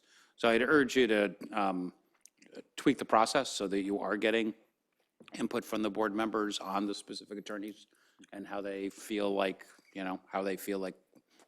whether we're getting what we want to get, or if there are any deficiencies or feedback we want to give to the attorneys as part of the process. Does that make sense? Thank you, that's really helpful. Yes. Okay, thank you. I have just one more request on that when this comes back for action, that there's something more to what you just said on each of these areas that you evaluated them on, so that we have some more transparency for the community, because as far as they can tell, based on this report, they haven't heard that because it's not written in. Yeah, I mean, if I can just go on one more second, because there are a lot of new people here, so I'll just drag up a history lesson. I mean, there was a time when what attorneys we were going to use was a very big issue on this board, before I was on the board. I mean, when you were on the board. There were issues about, should board members be reviewing the specific work of attorneys? And what role does the board play in, evaluating the attorney's work?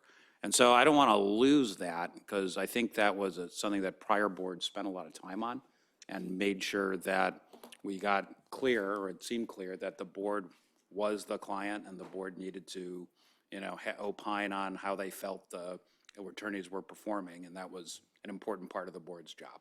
So, no, I don't think there's anything amiss here, and I don't think the policy needs any change. It all just works. It's just that when things are going well, we tend to forget that, and it only becomes a problem when things start going poorly, or at least some people think they're going poorly. And so it's, I think, important to keep the process robust so that, we can head things off before they get off the rail. Why, certainly, Mr. Trump. And I also think it's important for us to constantly sort of reevaluate our relationship with our attorneys, even in the sense of how we evaluate them or whatever, simply because we have a general counsel now, which we never had before. And it is really, truly a fundamental shift in how we interact with outside attorneys. So I think it is, it requires some more thought about the way we've done things and how we'll continue to do things forward, which are not encompassed in our BP that we've changed to include the word general counsel. I think it's sort of a fundamental change that we'll just keep having to think about. Well, if you know anybody on BPRC, you can BPRC pick it up. I know a guy or two. Thank you for this update. I do think that it's important that we have a chance to weigh in, although I recognize that, except for that one over there, certainly that's not my area of expertise. So just reading this item, it reminded me of what a huge benefit it is to have you in this position, because you are here every day and you are talking to the people that are interacting with the attorneys, and you are interacting with the attorneys. And to know that you're feeling good about their billing practices, you're feeling that they are more than adequate, you're feeling good about their response time, this is a big budget item for us. And so to have you there, and not only, we've always had someone on staff is interacting with attorneys, but you being a central hub that can kind of compare response times and compare levels of adequacy and compare billing practices, that's really nice. I think it really allows us to really clarify the standard that we expect and better identify when a firm isn't doing what we want them to do. So I would like to make sure that we have some input as well, but I'm really grateful that you are in that position and doing that work, because I think it makes our legal position so much stronger, from budget to the advice that we're getting, and whether or not we should be retaining the firms we're retaining. So thank you. Can I just add one more thing? In your role, you've made some changes on how you want to work with our attorneys. If that is part of your evaluation after watching our work with them, then probably that should be part of how you explain your review. If you don't mind doing that. I'll take all those feedback and think about that and come up with a process. Okay, I just want to make sure we're being transparent. Thank you. Okay, on to 6S, which is the contracts for legal services for next year. And do you have anything else to add here? Do you, or just questions? Well, so it's basically the same three firms we're dealing with: DWK, AALRR, and Lozano Smith. And if you look at the expenditure history, it does have the 400,000 reduction in the budget reflected in the current estimate. It's nice to see, by the way. Yes, so it's attributed to ALRR. It's gone down to 550. Last year was 900, and DWK, it's currently 250. It was 300 last year, so that's where you see the 400K difference. Pretty much the contracts are the same for DWK and Lozano Smith. ALRR, we were able to make some changes and amend some terms really beneficial to the district, especially in terms of late charges. Those are reflected in the contract. I don't need to take you through that. Great. If you have any questions, I'm happy to answer. Yes, Dr. Austin? One very minor thing. I think that there is a misconception that AALRR only handles special education. They've touched more than that, especially this year. All the Stanford, well, not all, a big chunk of the Stanford GUP negotiations, some general counsel questions, a couple HR issues. So I just wouldn't want someone to attribute all of the billing to AALRR as special education. That's just not, that's not accurate. Good to know. I'll wait till you talk. Okay, yeah, wait till your turn. Two things. One, we've got a comment from Patricia Dragovich. And while she's making her way up here, perhaps, just I want to point out that this is only for discussion tonight. We're not making any decisions. We're not taking any action. But Lozano Smith is one of them here. Typically, after discussing, this would be a quick action item next time. So I think part of making a decision about Lozano Smith means some discussion and research and clarification outside of the board meeting. But if you have direction or requests that you want to give about that particular bit, let's make sure we get them to staff tonight during the meeting so that they have some direction. Okay, Patricia. All right, well, thank you. I've never done this before, so I'm actually pretty nervous. Okay. You're doing great so far. Okay, so I'm here to say that my opinion is that you should not renew the contract for the special ed attorneys. I'm going to tell you my nightmare. I'm going to warn you, you're not going to like what I have to say, but it is what I have been living, okay? This entire mess could have been avoided if the leadership I reached out to for help in 2017 had taken constructive action. Instead, the district lawyers got involved. I have had the horrific experience of having your lawyers blame me for every single IEP failure and violation committed by the district. They're very good lawyers that blamed me. An experience no family should have their school foist on them when they come to you in good faith to ask for help instead of going to the press or getting a lawyer to have the lawyers put against the family. I gave you a list of all the violations. I wasn't asking for anything, it's just for help to fix the education for my son. In private, some of you here agreed with me. Your former superintendent agreed with me, okay? I informed Todd Collins, McGee, Diorio, Villalobos, and other leadership, many, many people. My son directly informed Paulson. And again, you, Collins and McGee agreed with me that you do not educate 2E students well. In fact, at the same time, your lawyers are accusing me of bad parenting and whatever else they made up. There's a lot of stuff. If you got till midnight, I got till midnight. Okay. Your own study, your own teachers self-reported that you fail 50% of twice exceptional students. Your lawyers made up a different story. You were made aware of explicit bullying, physical and emotional, and name-calling. Your lawyers condoned perjury and the use of manipulated evidence. I know that's a strong statement, but again, if you want to see evidence, I've got it.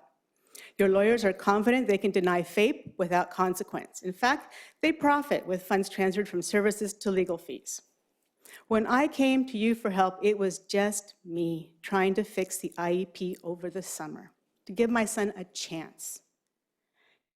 No lawyers involved. You referred the lawyer to me. You guys got the lawyers, and I found myself on the other side of your deck of lawyers. Okay, I never would have done that. I'm cost conscious. So far, the district has spent over $200,000 denying my son's services. I can't give you the exact figures because I keep having my public requests closed without a response. At one point, I thought I wouldn't have enough to rent and you guys would have made me homeless. I'm unable to work due to an accident. Had I known the years of corruption and torment my son would face, we would have left. So if someone had come up to me and told me all the things we would experience, I would not have believed it. Who would have the audacity to commit such acts against the neediest of students? Your lawyers. Because I didn't leave, our family has been horrifically damaged and we continue to suffer. So is that my timer? That is your timer. If Okay. you could send the rest of your I am not going to comments. send it. The last time I did that, I found myself on a deck of lawyers. So if you want to hear it, it'll be public or in the press. Okay, thank you. Okay, colleagues, Mr. Collins. You're up first. Why don't you come around to me? Okay, we're skipping today. Mr. Drop.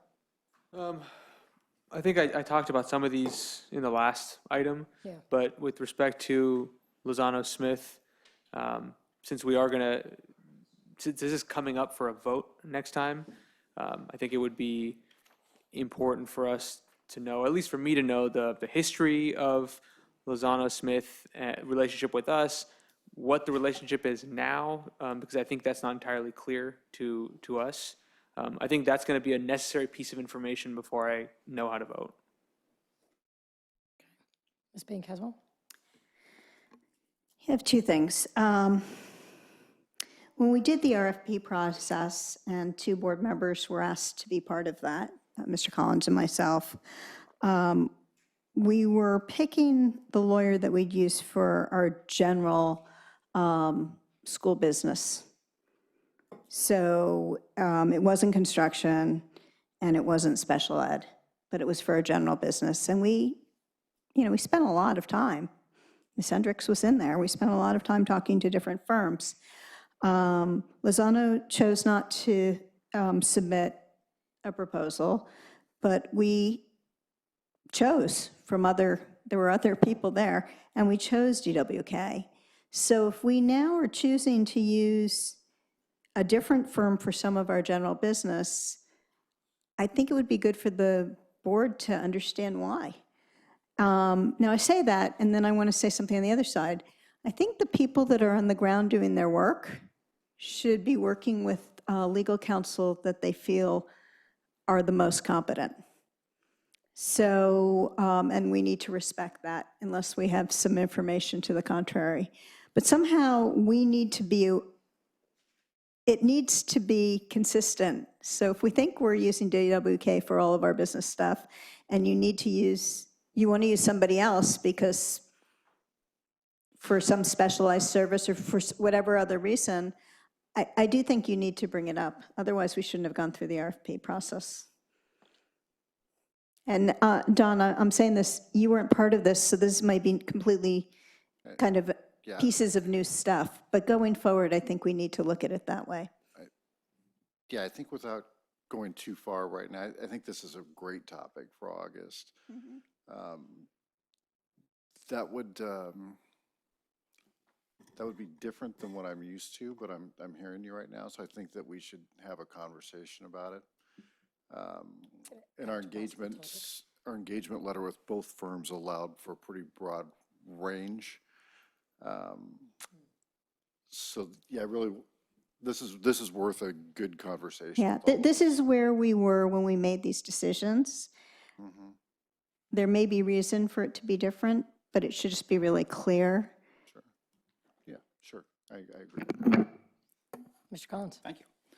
Yeah, I second Ms. Beaton-Caswell's comment, because, yeah, it's just one of these things where the historical, I mean, as Don knows, I mean, I think it reflects our historical siloization, where we had a special ed attorney, and we had a bond attorney, and we had a general attorney, and, you know, when this person worked with this firm, and that, no one's to say that's a great way to organize service providers. It just was the way we happened to do it, and the RFP process we participated in reflected that.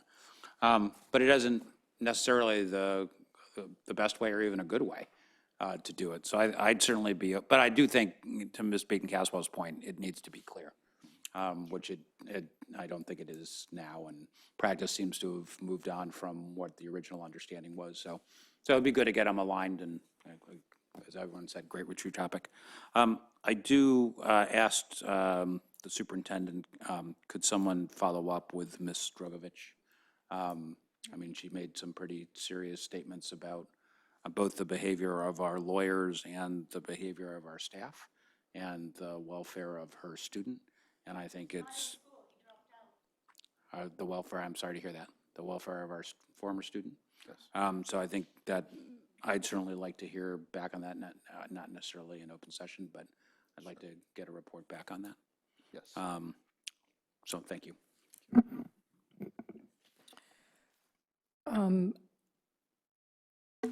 I agree with my colleagues. I think that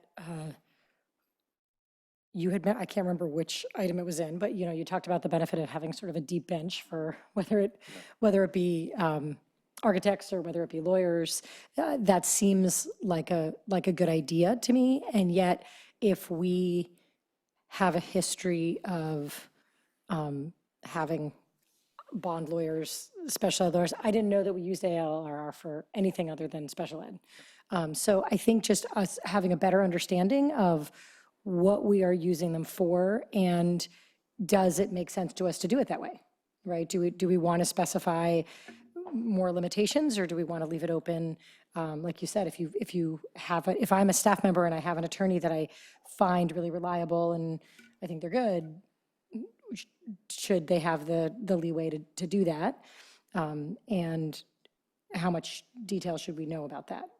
But it seems that we should at least be making informed decisions and know how we're using each of them. So that does seem like an August conversation to me. And in the meantime, we need to think about what we're going to be approving for next year. And I don't know if it's necessary that we vote on that at the next meeting so that we have signed contracts going ahead. Can I present an idea? Yes. If we don't have issues with two of the proposed firms, we could bring those back for approval. And it sounds, because we don't have a week in between, we're going to post this agenda on Friday. Yeah. That doesn't, and our offices are closed on Friday. So probably Thursday. We're here, but the support staff is not. So that really gives us like a day and a half. We're not going to do our best work in that. So what I would suggest is that we pull Lozana Smith, treat the other two differently, and allow us some time to get some better information. Can I ask a clarifying question? If we were to approve DWK or have it on the agenda for approval and AALR, what we're going to have them do might change. Right now, you said the letters that are in here are fairly general for both of them. I just think we have to have the flexibility that if we have a conversation in August and it goes one way or the other, we'll have the flexibility. So I would say that, and Kobe might want to weigh in on this. The letters are, the flexibility in the letters are good for us. Yeah. And we can restrict that just through who we pick up a phone and call. And in fact, we could have a firm, an engagement letter with a firm that we never call once. So I think we have plenty of time to handle that. Okay, so that's fine. And maybe just because our memories aren't always so great here, whatever we decide in August, can we document it somewhere so that we don't get confused later on what we decided? Yeah, What we decide?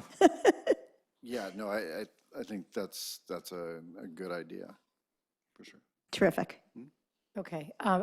My thought was similar, that because they are worded generally, it gives us the flexibility to use them in the way it sounds like we have been using them, but then once August comes, if we want to limit that scope, it's probably not, I mean, then we just won't call them for certain things, but the more general language, I think, benefits us to be having a conversation in a few months. There's no commitment to any amount of time for either of these guys, right? No.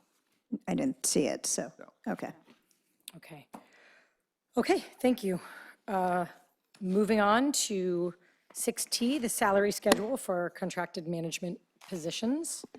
I can take this one quickly. This is, I foreshadowed it earlier. You had seen a proposed salary schedule. This one has the addition of the superintendent's position, which at that time we had not had a discussion about. It separates the CBO and general counsel because those are both classified management. There's some real technical reasons why that is important. Unless there are questions about it, I don't know that we need to go into it. The numbers have not changed one bit. The numbers are identical. And I think I can stop right there. Okay. Ms. Baton-Caswell. See, with Mr. Dauber gone, it comes to you a lot faster, I doesn't feel it? like I'm on here all the time and might not have time. So the superintendent wants to be paid, okay. I'm in support of that. Superintendent's wife wants him to be paid. Yeah, and the senior staff as well. Could you just talk to the reason that you have vacation days noted under one person's contracted work days and not under the others? I will give you the very, very short version is that the classified requirements are different. And for certificated, you have the option of having contracts with vacation days. For example, my last contract did. And in our discussions, we had gone with positive work calendars, which eliminates any liability for unused vacation day buyouts. So I think that is something that for the district is a positive for the district when you're trying to limit liabilities. But for the classified vacation days there's a different rule. You have to provide vacation days.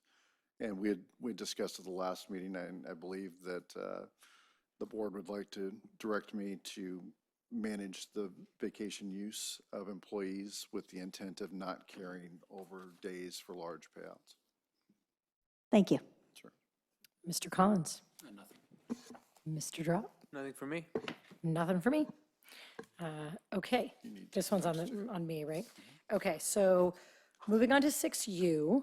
This is a one-time off-schedule payment to the superintendent. As the rest of, we're going to start, I'm sorry, because it's a Dauber, I'm sorry. So I'll just read the recommendation here. It's recommended the board approve the superintendent for a 0% ongoing salary increase, because we're separating them out here, for 18-19 school year with a 2% one-time off-schedule payment calculated using the current base salary of $300,000. So, discussion, Ms. Baton-Caswell. You can thank Mr. Dauber later. Yeah, I'll thank Mr. Dauber for not being here again. I really have no questions about this. I think that this is consistent with what we've been talking about.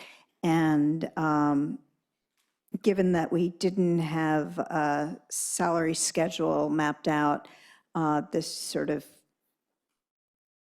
works as if we did. Mr. Collins?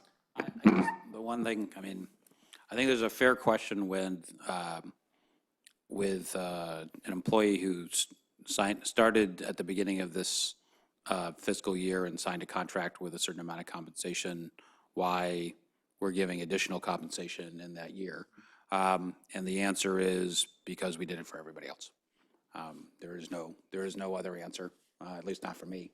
And it seems appropriate to me that we do so. I mean, I can see other people thinking otherwise, but my judgment is that it's appropriate that we do so. But yeah, I want to just acknowledge that that's what's going on. Mr. Drop? I've got nothing more to add. I have nothing more to add on that. I was going to make a comment.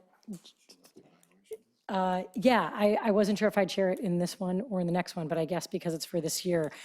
Just as a reminder, we had just one or two inquiries. In fact, I think there was something in the press that this is a one-time off-schedule payment that's not at all tied to any evaluation. And for anyone that wasn't tuned in to the last board meeting, we did report out that the superintendent had received a satisfactory evaluation, or I say a positive evaluation, and we said that we would then be coming back with a contract and this information. So they are, in fact, connected. So I have nothing else to say besides that. Moving on to V, which is connected again. And this one requires me to do some readout again. You don't. I don't have to? It's only a discussion item. You have to read it out for action. Oh, right. Okay, well, we're not approving it yet. It's just for discussion, so don't need to read it out. Cleared my throat for nothing. But I will. Do you want to read it? No, but I will just read the recommendation because I'm taking this one. It is recommended the board approve the following amendments to the employment agreement of Dr. Donald Austin as the superintendent of schools with a one-year extension and an increase in the base salary to $309,000.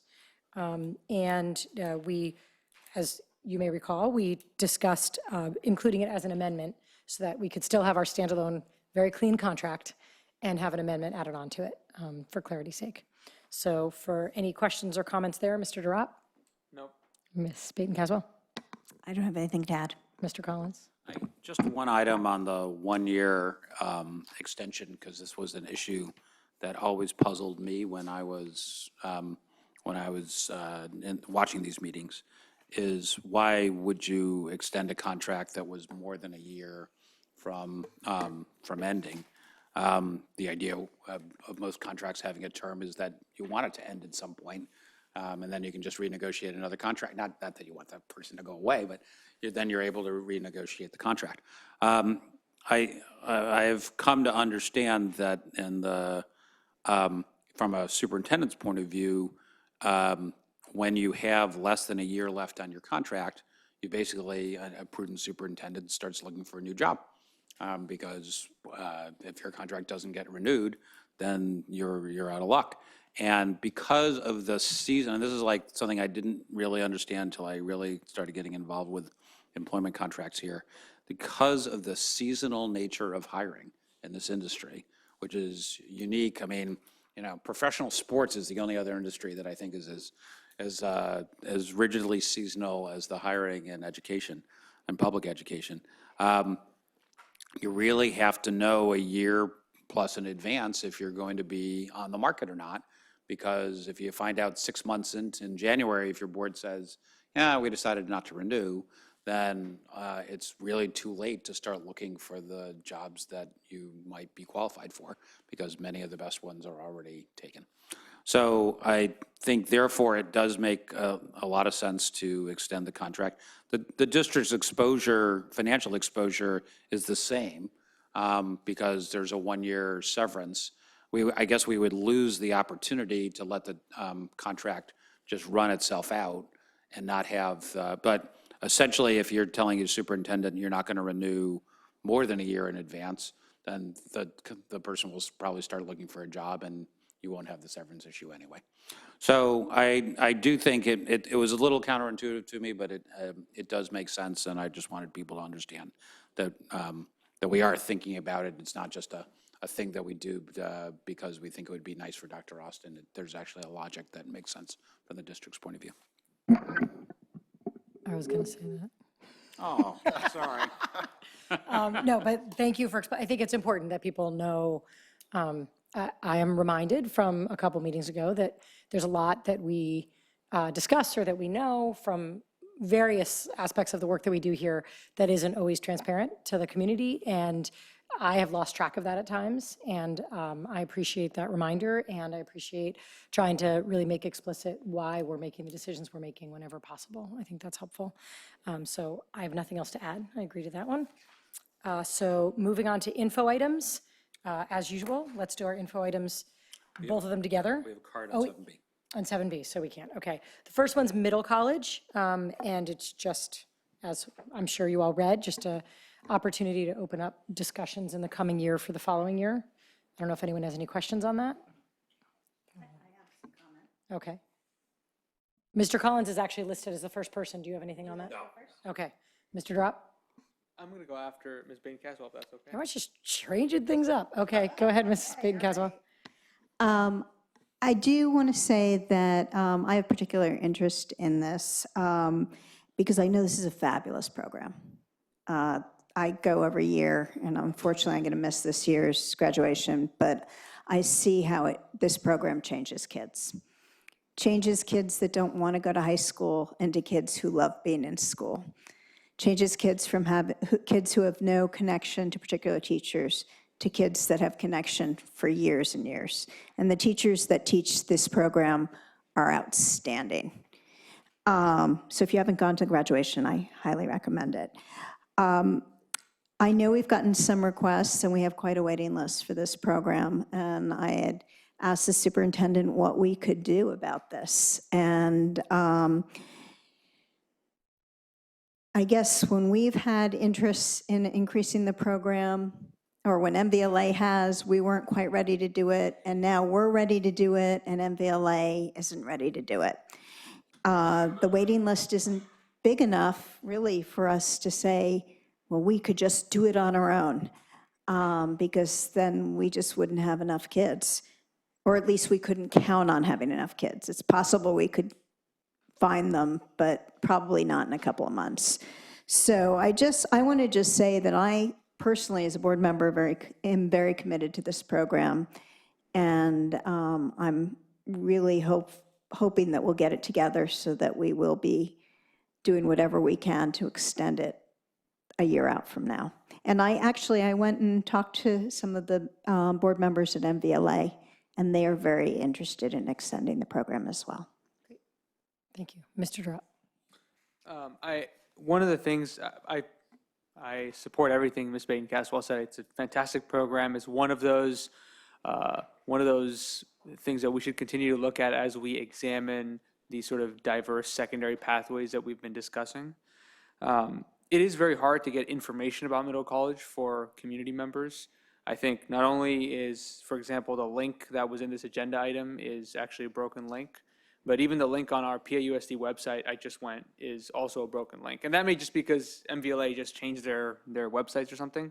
But it's also difficult for community members who've spoken to me about having trouble finding information about middle college simply because, as Ms. Baden-Caswell said, we are doing this through MVLA. So something to help kind of bring that information to the forefront on our website would be helpful. And you have nothing to add? No. Okay. Really quickly, I also am a big fan of the program. I think it's really difficult to have a big comprehensive school system that meets every child's needs. And this is a different kind of program that really meets the needs of some kids that our typical pathways don't meet. And I am excited about the possibility of it growing. I know there's a lot of interest in growing it this fall, and it sounds like that's pretty unrealistic at this point in time. If there's any way to do it, log me in as interested in having it happen. But I'm glad we're looking, longer term and expanding it. I think that's really important. And I thank you all for your attention to it. Can I just say one more thing, and that is that the teachers that are teaching it now have taught for, 37 years, something like that. And so we do have to have them mentor the next generation. So if we wait too long, we may miss a huge opportunity. Yep. Okay, and the other one has to do with the PAEA adult education compensation, and we have one public comment, Eve Sutton. Thank you for staying today. Thank you for, You don't have to thank me for staying because we teach night school. it's true. It's not that hard. But anyway, thank you for thanking me. I do teach at Palo Alto Adult School. I've been there about 30 years, and I also teach in the K-12 program. I wanted to thank Ms. Hendricks and everybody on the board and the staff who contributed to our discussions, because it's such a huge deal for us to have a negotiated agreement for a salary increase this year. Just a little background so people understand what's happening and why we really support this when it comes up for a vote next time, at your next meeting. We had about maybe at least 20 or 30 years since our last big salary increase. We've had a few percent here and there negotiated with our adult school principal acting on our behalf. But the contract for PAEA covers adult school teachers without allowing, or there was no real mechanism for the teachers to negotiate on their own for salaries. So we were covered by the rules and regulations, but we didn't share in the K-12 salary increases. So the gap's been widening, and now this 16% interest will begin to move some of the teachers closer to the K-12 schedule. We do comparable work, and our hours are also counted much more strictly. For example, if I teach from 9 a.m. to noon or 6 to 9 p.m., I get 3 hours of credit. And on a year on our 4-step schedule is 700 classroom hours. That's face-to-face contact hours. So there's no time for prep or any of the other things. So when we have a 4-step schedule and you get to the 4th step, you could be there for decades and not have any way to move up. This increase will just affect the credentialed teachers, not the teachers who do community education courses and don't have credentials. And it'll only affect our 4 steps. There are no steps past number 4. So it might sound like a lot, but 16% of not very much is still not very much. I don't think it'll make a big effect on the overall schools district's budget. But we do want to express our heartfelt gratitude for this step.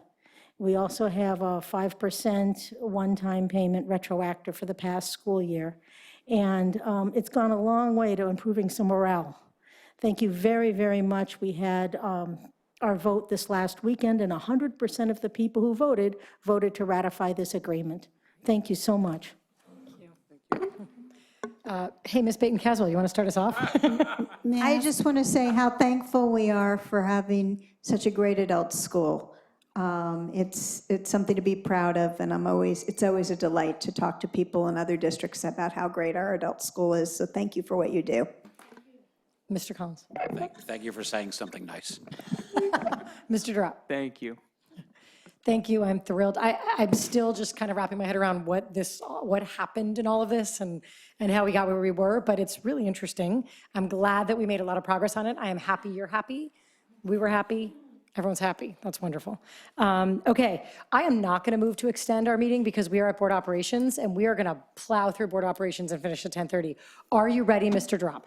10:28 is what you're shooting for. No pressure. I am, and I don't think I have anything. Actually, we had graduations for our high schools and middle schools last week. It was great to be there as a board member for my first time. That's right. I shook the hands of half of all Pali graduates, along with Ms. Baton-Caswell, and it was very inspirational. Awesome. It was pretty excellent. It was amazing how many kids I still know personally. I hugged a lot of kids. I asked everyone's permission before I hugged them. I had a meeting yesterday to plan for the coming year for the Santa Clara School Boards Association meetings.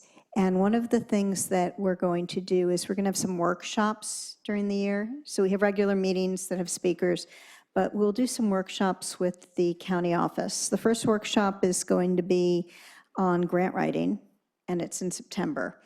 I'm going to be meeting with the county office people to come up with some other ideas for workshops. Is there anything that you're particularly interested in?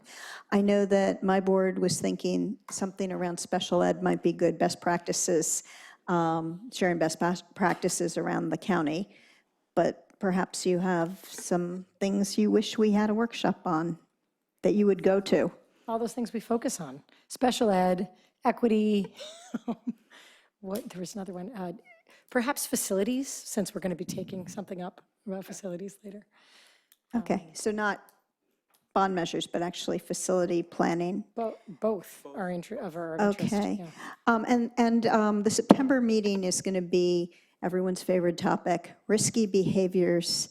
And I know I had a lot of people who were very interested in risky behaviors, including vaping and drugs and whatever. We're going to have a police view on that and how they look at teens that are behaving in risky manners.